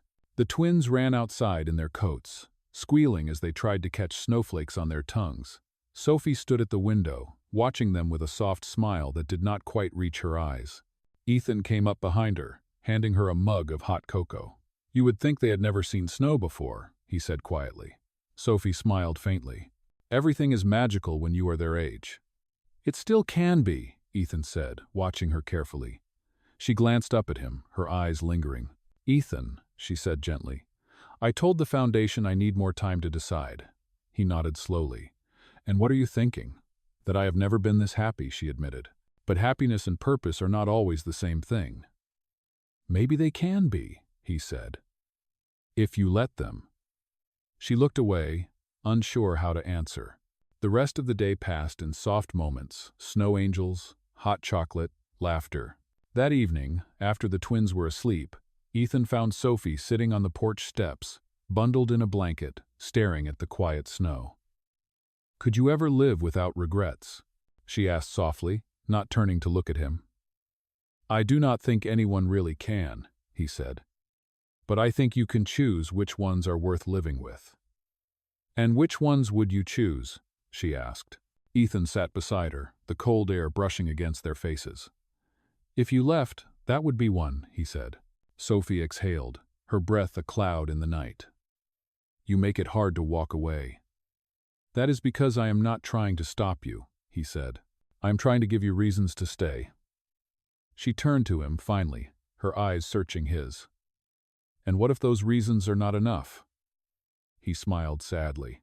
"Then I will still be proud of you for chasing what matters." She looked at him for a long moment, and then her hand found his. They sat like that, two souls balanced between love and uncertainty. The following week, Sophie received the official letter from the foundation confirming her acceptance to the Paris program. She had to decide within 10 days. She told Ethan over dinner while the twins colored at the table. "They want an answer soon," she said, her voice calm but heavy. Ethan nodded, his expression unreadable. "You should take it," he said after a moment. "If it is what you want." Sophie blinked. "That is not what I expected you to say. I want you to be happy," he said simply. "Even if that means I have to let you go." His words were steady, but his heart ached with every syllable. "Ethan, I do not want to lose what we have," she said softly. "You will not," he replied. "Distance cannot erase love. It just tests it." Lily looked up from her drawing, sensing the tension. "Miss Sophie, are you going on a trip?" Sophie smiled gently. "Maybe, for a while." "Can we come?"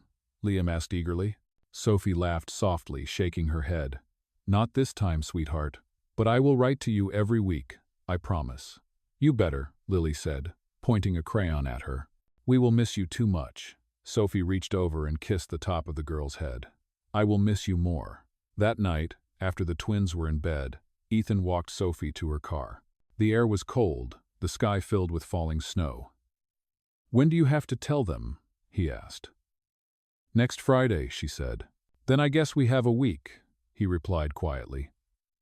A week to make memories. She smiled sadly.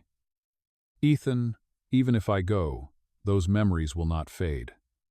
I know, he said, but I still want to make as many as I can. Over the next few days, they did just that. They took the twins ice, skating for the first time, their laughter echoing across the frozen pond. They built a snow fort in the yard and had snowball battles that ended with Ethan pretending to surrender dramatically. Every moment felt like a photograph, bright, fleeting, perfect. On the sixth day, Sophie found a small envelope on her windshield when she left the art center. Inside was a note written in Ethan's neat handwriting.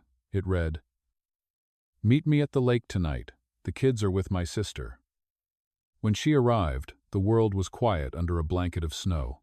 Lanterns lined the path leading to the frozen lake, their warm glow flickering in the dark. Ethan stood by the water's edge, bundled in his coat, his breath visible in the cold. "What is all this?" she asked, smiling through the surprise. "Our last promise," he said softly. "No matter what you choose, I want you to remember this night." He pulled something from his pocket, a small wooden box. Inside was a silver necklace with a tiny pendant shaped like a key. "What does it open?" she asked, her voice trembling slightly. "Hope," he said simply. "Wherever you go, keep it close. And if you ever find your way back, it will still fit here."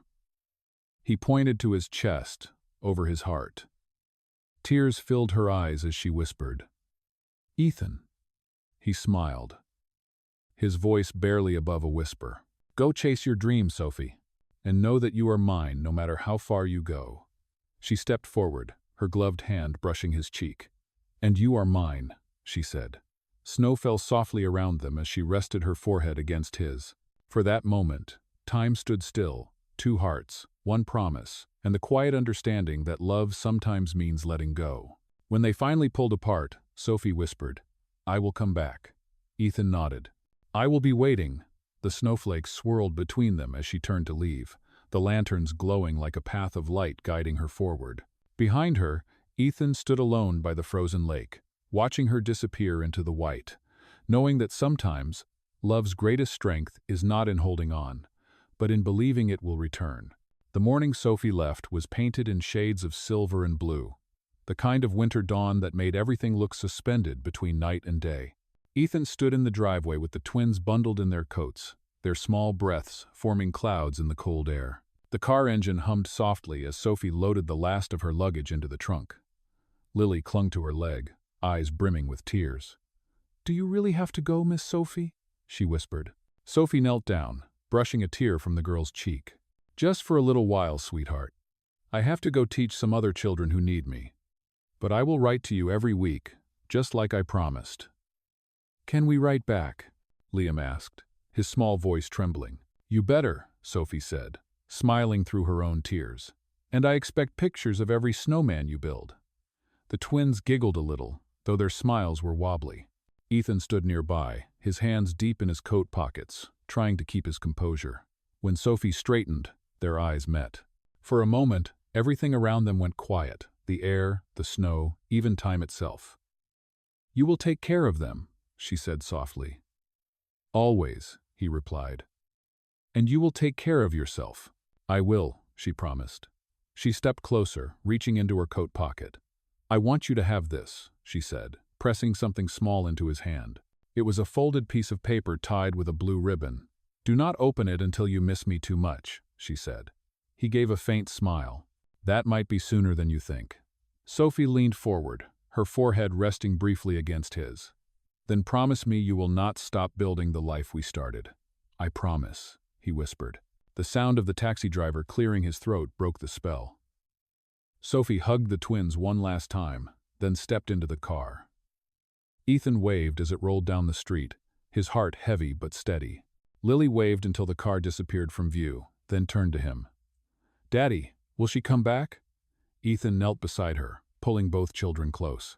"Yes, sweetheart, she will." "How do you know?" Liam asked. "Because some people are part of your story forever," Ethan said softly. That night, after tucking the twins into bed, Ethan sat by the window, the unopened letter still in his hand. Snow drifted lazily outside, blanketing the world in quiet. He untied the ribbon and unfolded the paper. It was a letter, written in Sophie's familiar handwriting. "Ethan," it began, "if you are reading this, it means you miss me as much as I miss you. I do not know what the future holds, but I do know this: you changed me. You reminded me that love is not about grand gestures or perfect timing. It is about showing up, being kind, and choosing each other, even when life pulls us apart. I am scared, but I am also brave now, because you taught me how to be. Take care of the twins, and take care of yourself. I will come back when I am ready, not when the world expects it, but when my heart knows it is time. Until then, look at the stars when you miss me. We will be looking at the same sky. Love always, Sophie." Ethan folded the letter carefully, his throat tight. He walked to the porch and looked up at the night sky. The stars were faint through the snow clouds, but one shone brighter than the rest. "Same sky," he whispered. Days turned into weeks, weeks into months. The house found a new rhythm. Ethan balanced his work at the foundation with raising the twins, and life slowly began to bloom again. Every Sunday, a letter arrived from Sophie. Each one was filled with stories about Paris, the laughter of her students, the narrow streets lined with bakeries, the way the city glowed at sunset. The twins loved hearing her words. Lily would insist that Ethan read them aloud at dinner, while Liam drew pictures to send back. One evening, months later, Ethan received a letter that made him pause. It was shorter than usual. "Ethan," it read, "there is something I need to tell you. The program here is ending soon, and I have been offered a permanent position. I have not decided yet. Part of me wants to stay, but another part of me aches to come home. I do not know what to do. Tell the twins I love them. I will write again soon. Always, Sophie." That night, Ethan could not sleep. He sat by the window, staring out at the yard where the twins' snowmen stood half-melted. He thought about her words. Home. Maybe it was not a place at all. Maybe home was the people who made your heart feel known. When morning came, Lily found him still sitting there. "Daddy, did you get another letter from Miss Sophie?" she asked, rubbing her eyes. Ethan nodded. "She might be coming home soon." "Then we should make something for her," Lily said brightly. "Like a welcome home surprise," Liam jumped in. "We could draw her a big sign that says we missed her." Ethan smiled for the first time that morning. "I think she would like that." The next few days were filled with activity. The twins decorated the living room with paper hearts and drawings, while Ethan cleaned the house, not because it was messy, but because he wanted it to feel right. On the mantel, he placed the framed photo from the fair, the same one that had traveled through every chapter of their story. Late one evening, when the kids were asleep, Ethan sat down to write his own letter. "Sophie," he wrote, "Paris may have your attention, but Seattle still has your heart. You once said love is about showing up. So this is me showing up, waiting, and believing. The twins and I will be here whenever you are ready.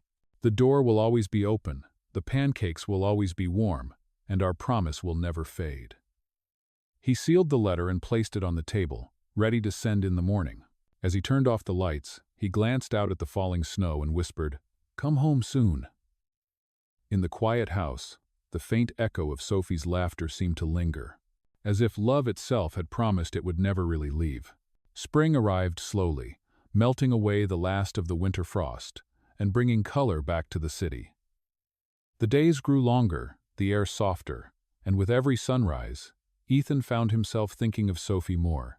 The twins had marked a small calendar on the refrigerator with a red heart around the date they hoped she would come home. "That is when we think Miss Sophie will come back," Lily explained proudly, "because that is the first day of spring, and she loves flowers." Ethan smiled, though he said nothing. Hope had a way of keeping children brave. Every week, another letter came from Paris, each one carrying a piece of her world. She told them about her students, about a little boy who reminded her of Liam, and about the cherry blossom trees blooming near the river Seine. But lately, her words had changed. They felt heavier, more uncertain, as if she was writing not just to share, but to remind herself that she was still connected to them. One evening, after putting the twins to bed, Ethan sat on the porch, rereading her latest letter. It ended with the words, "Sometimes I close my eyes and can almost hear Lily's laughter and smell your pancakes in the morning. Maybe that means part of me never really left. He folded the letter carefully and looked out at the night sky. Maybe it never did, he whispered. The following week, life carried on as usual. Ethan worked at the foundation, overseeing a new program for single parents, something inspired by his own journey. The twins started soccer lessons, filling their afternoons with stories about muddy shoes and new friends. Everything was normal until one quiet afternoon when the doorbell rang. Ethan opened the door to find a delivery driver holding a small package with international postage. "For Mr. Ethan Cole," the man said. Ethan signed for it, puzzled. Inside was a postcard from Paris and a small wooden box. The postcard had a photo of the Eiffel Tower and a short message in Sophie's handwriting. "Sometimes promises come back home before we do." He opened the box carefully. Inside was a single silver key, identical to the one on the necklace he had given her months ago. His heart skipped a beat. The note beneath it read only 3 words: "Keep the light on." That night, Ethan could barely sleep. He kept the key on the nightstand, glinting in the moonlight. It felt like a sign, but of what, he was not sure. Days passed without another letter, and then a week, then 2. The twins began asking questions. "Daddy, did Miss Sophie forget about us?" Liam asked one morning. "No, buddy," Ethan said softly. "Sometimes grown-ups get really busy, but she never forgets us." He hoped his voice sounded more confident than he felt. One rainy afternoon, Ethan stood by the window, watching the twins build a blanket fort in the living room, when his phone buzzed. It was a call from an international number. His heart raced as he answered. "Hello? Ethan?" Her voice was faint, filled with static, but unmistakable. "Sophie? I am sorry I have not called sooner," she said. "Things have been complicated." "Are you all right?" he asked quickly. There was a pause. "I am. But the school here offered me the permanent position again. I have been thinking about what to do." Ethan felt his chest tighten. "And? And I realized something," she said softly. "When I first came here, I thought I needed to find myself. But somewhere along the way, I understood that I already knew who I was. I just did not believe it until you and the kids reminded me." "Sophie," he began, but she interrupted gently. "Ethan, I am coming home." He froze, his voice barely a whisper. "When?" "Soon," she said. "I just needed to hear your voice first." "You have no idea how much I have missed you," he said, emotion thick in his throat. She laughed softly. "I think I do. Lily's letters told me everything from the pancake contest to the soccer trophies." "They miss you every day," he said. "We all do." "Tell them I will see them soon," she said. "And Ethan?" "Yes?" "Keep the light on," she said again. The line went quiet. He stood there for a long moment, phone still pressed to his ear, heart pounding with equal parts, joy and disbelief. The next few days felt endless. Every sound of a car passing made the twins run to the window. "Is that her?" they would ask. Each time, Ethan smiled and said, "Not yet." Until one Friday afternoon, when the sky was painted with streaks of pink and gold, there came a knock at the door. Lily and Liam raced each other to open it, their laughter echoing through the hall, and there she was. Sophie stood in the doorway, her hair slightly windswept from travel, her eyes bright with tears and light all at once. She looked tired but radiant, like someone who had finally found her way home. The twins froze for half a second before throwing themselves into her arms. "Miss Sophie!" they cried. She knelt down, hugging them tightly. "I missed you both so much," she said, her voice shaking. Over their heads, her eyes met Ethan's. For a moment, neither moved. Then he stepped forward, his expression a mixture of disbelief and relief. "You are here," he said softly. "I told you I would come back," she whispered.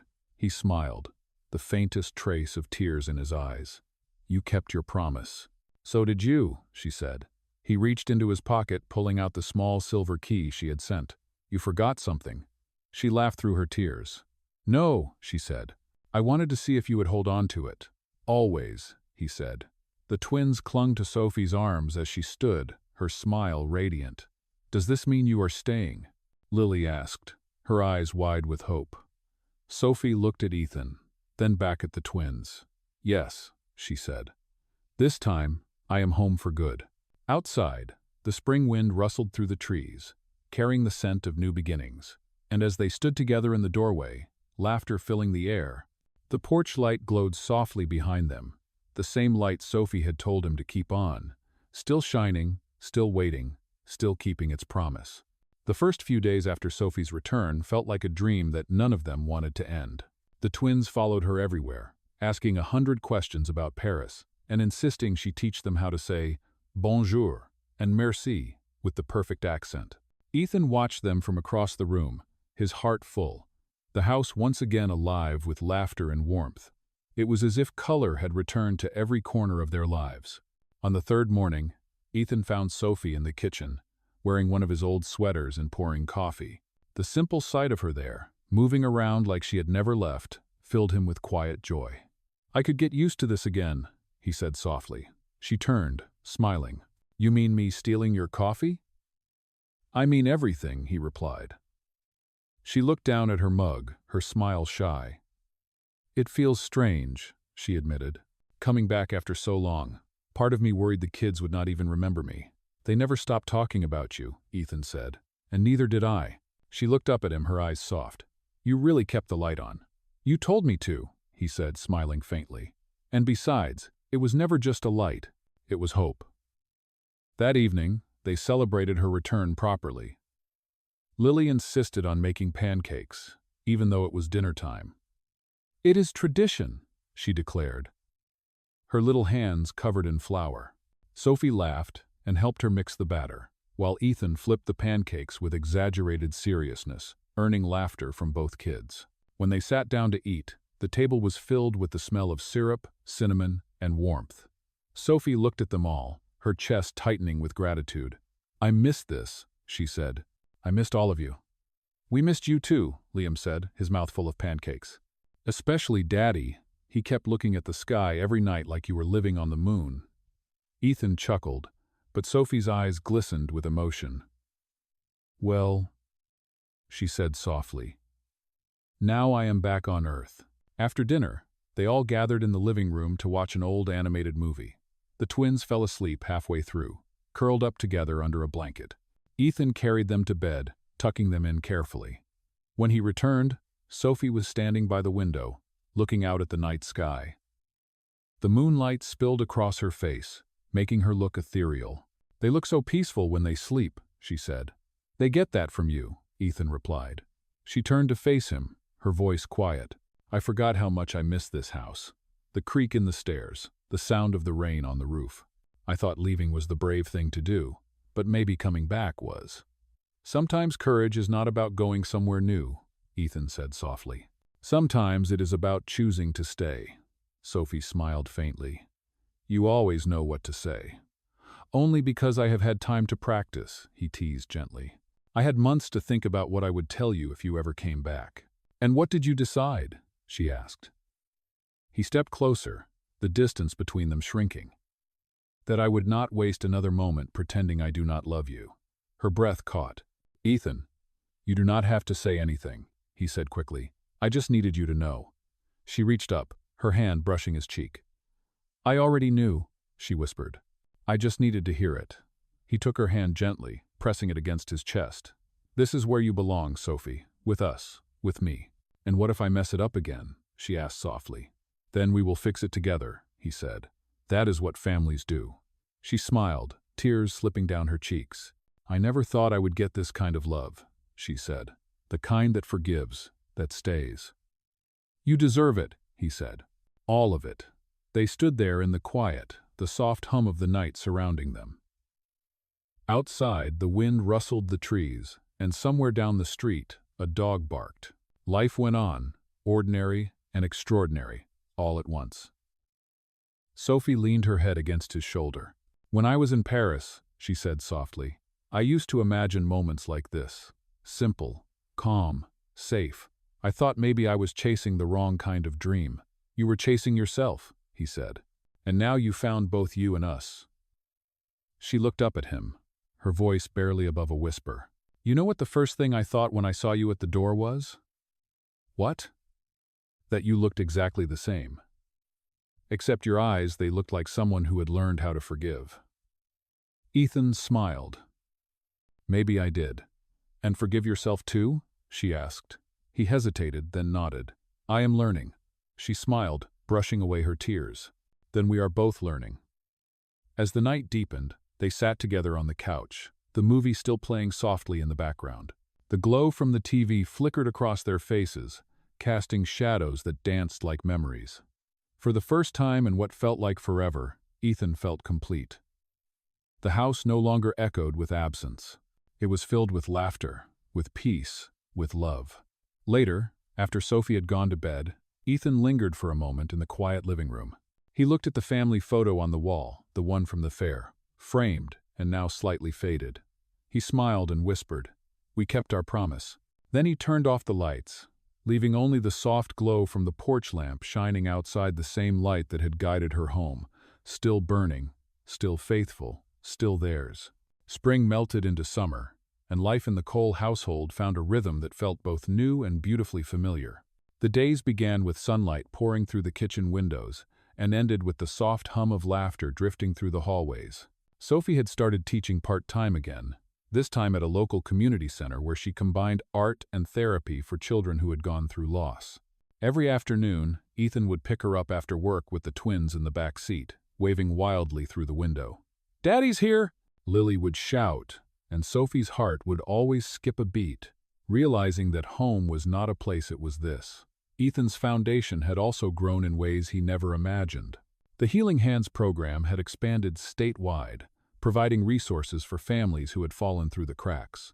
One afternoon, as he sat in his office reviewing reports, his assistant came in with an envelope.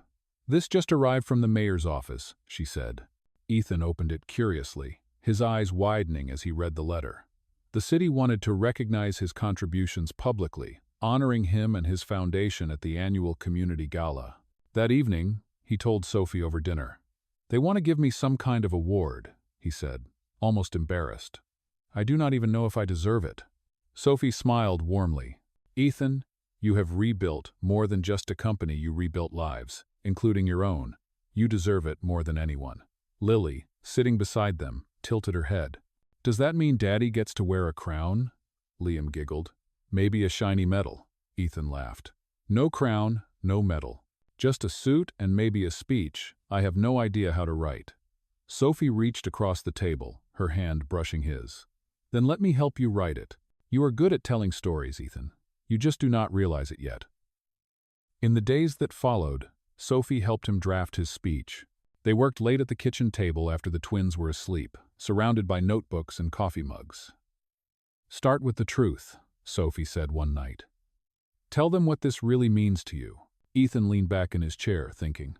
"The truth is, I spent half my life chasing success, and the other half trying to escape from it. It took losing everything to realize what mattered." Sophie smiled softly. "That is your opening line." He looked at her, grateful. "You make everything sound right." "I just listen," she said. "You already know what to say." The night of the gala arrived warm and golden, the city skyline glowing against the sunset.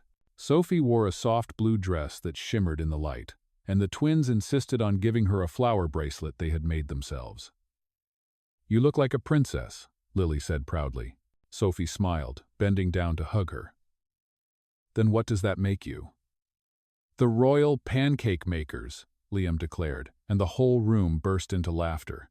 At the event, Ethan stood on stage, nervous but calm, as he began his speech. Sophie watched from the audience, her heart full. "I used to think leadership was about control," Ethan said, his voice steady.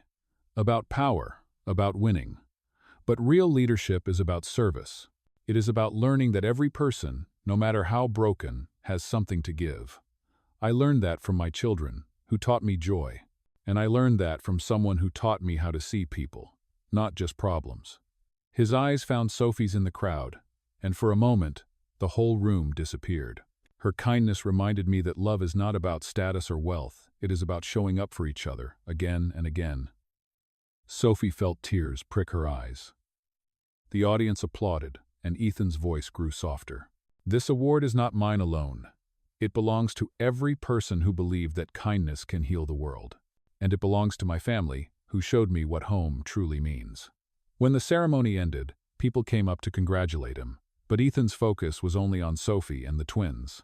Lily and Liam ran to him, nearly knocking the award from his hands. "Daddy, you did it," Lily said. "You did not even forget your words." "Barely," Ethan laughed, scooping them up. Sophie walked over, her smile radiant. "You were perfect," she said. "I just spoke from the heart," he replied. "You told me to." "That is why it worked," she said softly. The evening ended with them standing outside under the soft city lights.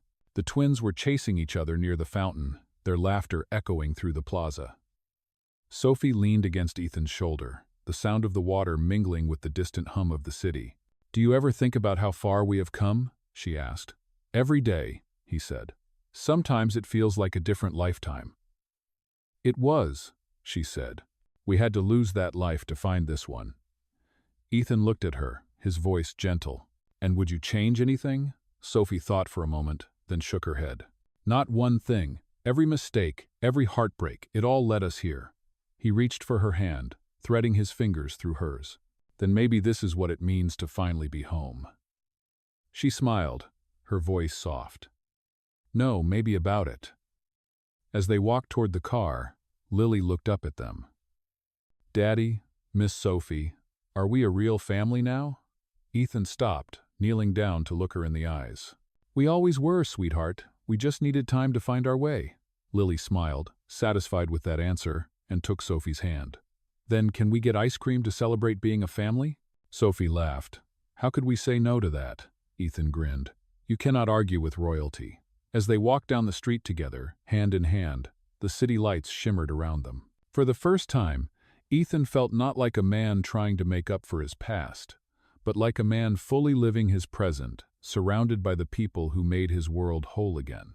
The summer slowly drifted toward autumn, painting the town in warm gold and amber tones.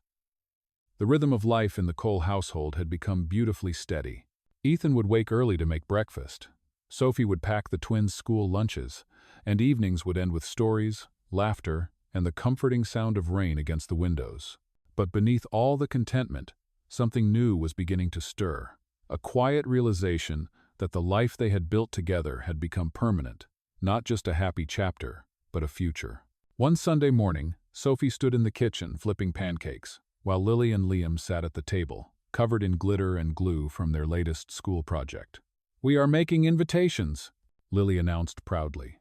"Invitations for what?" Sophie asked with a laugh. "For our family fair," Liam said seriously. "We decided we are having a fair in the backyard. There will be games, food, and prizes. Daddy said we can use his old paint cans for ring toss." Sophie smiled, looking toward Ethan, who was pretending to read the newspaper while clearly listening to every word. "Is that so?" she asked. Ethan lowered the paper, grinning. "I did say that. I also said you, Miss Sophie, are in charge of the art booth." "Art booth?" she said, raising an eyebrow. "You two planned all this without me?" "We had a family meeting," Lily said. "You were teaching, so we took notes for you." Sophie shook her head, amused. "Then I guess I will need to prepare." The following week, the backyard buzzed with energy. The twins had created homemade decorations, hanging strings of paper stars between the trees. Sophie painted colorful signs while Ethan built a small wooden stand for lemonade. By noon, the Cole family fair was in full swing, complete with music, games, and laughter that carried all the way down the street. Neighbors stopped by to join, drawn by the sound of joy. $1 for a chance to win a pancake, Liam announced proudly from his booth, holding up a stack of freshly made treats. "You cannot charge people for pancakes," Ethan said, laughing. "That is extortion." "It is entrepreneurship," Liam said with mock seriousness, copying Ethan's tone. Sophie nearly doubled over with laughter. Later in the afternoon, as the sun began to dip behind the trees, Sophie took a break by the lemonade stand. She watched Ethan kneel beside Lily, helping her tie a ribbon around a jar of fireflies they planned to release at sunset. The scene looked like something out of a dream: soft light, laughter, love woven into every sound. When Ethan finally joined her, wiping his hands on a towel, she said softly, "You know, you are really good at this." "At what?" at building happiness out of ordinary days. He looked at her, a smile tugging at the corner of his mouth. I had some help. From who? She teased. From a woman who taught me that love is not something you chase, it is something you build. Sophie smiled, her eyes glistening. Sounds like she is smart. And beautiful, he added. And occasionally right about everything. Now that part sounds suspicious, she said, laughing. The twins came running over, their cheeks flushed with excitement. It is time for the fireworks, Lily shouted. You mean sparklers? Ethan corrected with a grin. Fireworks are illegal in town, remember? Then sparklers are perfect, Sophie said, handing each of them one. The four of them stood together in the yard as the first stars appeared overhead. The sparklers lit up in their hands, flickering gold and white in the warm night air. The twins twirled in circles, drawing glowing lines through the darkness. Look, Daddy, Liam shouted. We are making light like the fireflies, Ethan laughed, pulling Sophie closer. You know, she said softly, watching the children dance. I used to think the happiest moments in life came from big things, new jobs, travels, grand adventures. But now I know it is this. Pancakes and sparklers and love that stays. Ethan nodded, his voice quiet but firm. This is everything. As the sparklers faded and the night settled around them, the twins climbed onto the porch steps, yawning. Sophie sat beside them, her head resting on Ethan's shoulder. The air smelled like grass and summer rain. Do you ever wonder what comes next? She asked after a while. Ethan smiled faintly. I stopped wondering. For the first time in my life, I am not chasing what is next. I am living what is now. She closed her eyes, the weight of those words sinking in. You make it sound easy. It is not, he said, but it is worth it. A soft breeze rustled through the trees, and somewhere down the street, a dog barked, followed by laughter from a distant house. The world felt peaceful, grounded. You know, Sophie said softly, the kids keep calling me Miss Sophie. Maybe one day they will not have to. Ethan turned to her, his eyes steady. Are you saying what I think you are saying? She smiled playfully. I am saying that if you ever ask me, you better make it good. Ethan laughed quietly, shaking his head. Noted. No pressure then. She grinned. Plenty of pressure. They sat there under the stars, the glow from the porch light spilling over them, the same light that had once guided her home. It shimmered across the quiet yard, wrapping them in its soft warmth. The twins had fallen asleep, their heads resting on Sophie's lap, the remnants of sparklers scattered nearby like fallen stars. Ethan looked at them, all three of them, and felt something deep in his chest settle completely. You know, he said softly, I think this is what forever looks like. Sophie looked up at him, smiling through the quiet. Then I guess we are already there. The night closed around them gently, the world humming with the soft promise of everything yet to come. Autumn arrived softly that year, wrapping the small town in gold and amber, as if the world itself wanted to slow down just long enough to remember the beauty of ordinary days.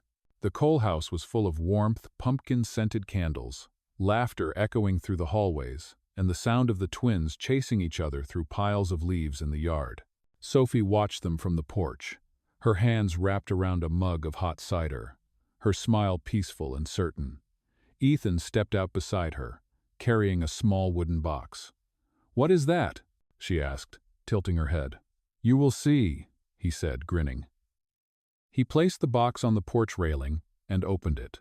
Inside was a collection of small mementos, a folded letter, 2 paper crowns from the kids' first pancake coronation, the faded fair photo, and a silver key. Sophie blinked, recognizing each item. You kept everything. Every chapter, Ethan said softly. Every moment that led us here. She traced her fingers along the key, the one she had once worn, the one that had symbolized hope when everything felt uncertain. You know, this used to remind me of what I was afraid to lose, she said quietly. Now it reminds me of what I found. Ethan smiled. That is why I wanted to show you something. He reached into his jacket pocket and pulled out a small velvet box. For a second, Sophie froze, her heart skipping. Ethan. He opened it slowly, revealing a simple gold ring with a tiny engraved star, subtle, meaningful, and perfect. You once told me that home was not a place, he said, his voice steady but full of emotion. You said it was the people who make you feel known. So, Sophie Moore, will you stay home with me? For good this time? Her eyes filled with tears, her hands trembling slightly as she whispered, "Yes, 1,000 times yes." Ethan laughed softly, relief and joy mixing in his voice as he slipped the ring onto her finger. The twins, who had been watching from the yard, ran up the steps shouting, "Did she say yes? Did she say yes?" Sophie laughed through her tears. "She did," she said, kneeling to hug them both. Lily clapped her hands. "Does this mean we get another party?" Liam grinned. "With pancakes again?" "Of course," Ethan said, smiling. "It is tradition." The following weekend, the house was filled with friends, neighbors, and laughter once more. The backyard was strung with fairy lights, and the air smelled of apple pie and cinnamon. Sophie wore a simple white dress, her hair loose and soft in the breeze. Ethan stood beside her, holding her hand as the twins served lemonade to every guest like proud hosts. When it came time for the vows, they stood under the same oak tree where she had once told him goodbye, the same place that now held every promise they had kept. "Ethan," Sophie began, her voice trembling but clear. "When I met you, I saw a man who was pretending to be someone else. You hid behind humility, not realizing your heart was already everything it needed to be. You taught me that love is not about perfection or timing, it is about choosing each other, again and again, even when it is hard. And I choose you. Always." Ethan took her hands, his voice steady but filled with warmth. "Sophie, you came into my life when I least deserved grace, and gave it to me anyway. You taught me how to be a father, how to be a better man, and how to believe in something more than myself. You made my house a home, and my life a story worth telling. I will spend every day proving that love is not just a word, it is a promise I intend to keep." The twins stood proudly beside them, holding small bouquets they had picked themselves. Lily whispered loudly to Liam, "Daddy is crying." "He always cries when he is happy," Liam whispered back. Everyone laughed gently, and the moment felt timeless. As the ceremony ended, Ethan kissed Sophie's forehead, whispering, "Welcome home, Mrs. Cole." She smiled, whispering back, "It has always been home." The evening melted into night, filled with dancing, laughter, and music under the stars. When most of the guests had gone, the four of them sat together on the porch steps, the fairy lights glowing softly above them. Lily rested her head on Sophie's shoulder, half asleep, while Liam leaned against Ethan, clutching a leftover cupcake. "This is the best day ever," Lily murmured. "It is," Sophie said softly. "Do you know why?" "Because we are all together," Liam said sleepily. Ethan smiled, brushing a strand of hair from Sophie's face. "Exactly." They sat there in the quiet, the world hushed around them, the sky full of stars. Sophie looked out at the trees swaying gently in the breeze, at the soft light spilling from the windows of the house that had seen them through everything: loss, laughter, second chances, and love that refused to give up. "You know," she said softly, "if someone told me years ago that a blind date would lead to all of this, I would have never believed them." Ethan chuckled. "That is the best part about fate, it never asks for your permission." Sophie smiled, her heart full. "Then I guess I am glad it found us anyway." "Me too," he said. As the night deepened, the twins fell asleep in their laps, their breathing slow and steady. Sophie leaned her head against Ethan's shoulder, the sound of the crickets filling the silence. The porch light glowed behind them, the same light that had guided her home once before. Ethan looked at it, then at her, and whispered, "You see that light? It is never going out." Sophie smiled through tears, her voice barely a whisper. "Neither are we." And with that, beneath the soft glow of the light and the endless stretch of stars, the story that began with a fated mistake, a disguise, and a promise, came full circle, not with an ending, but with a forever.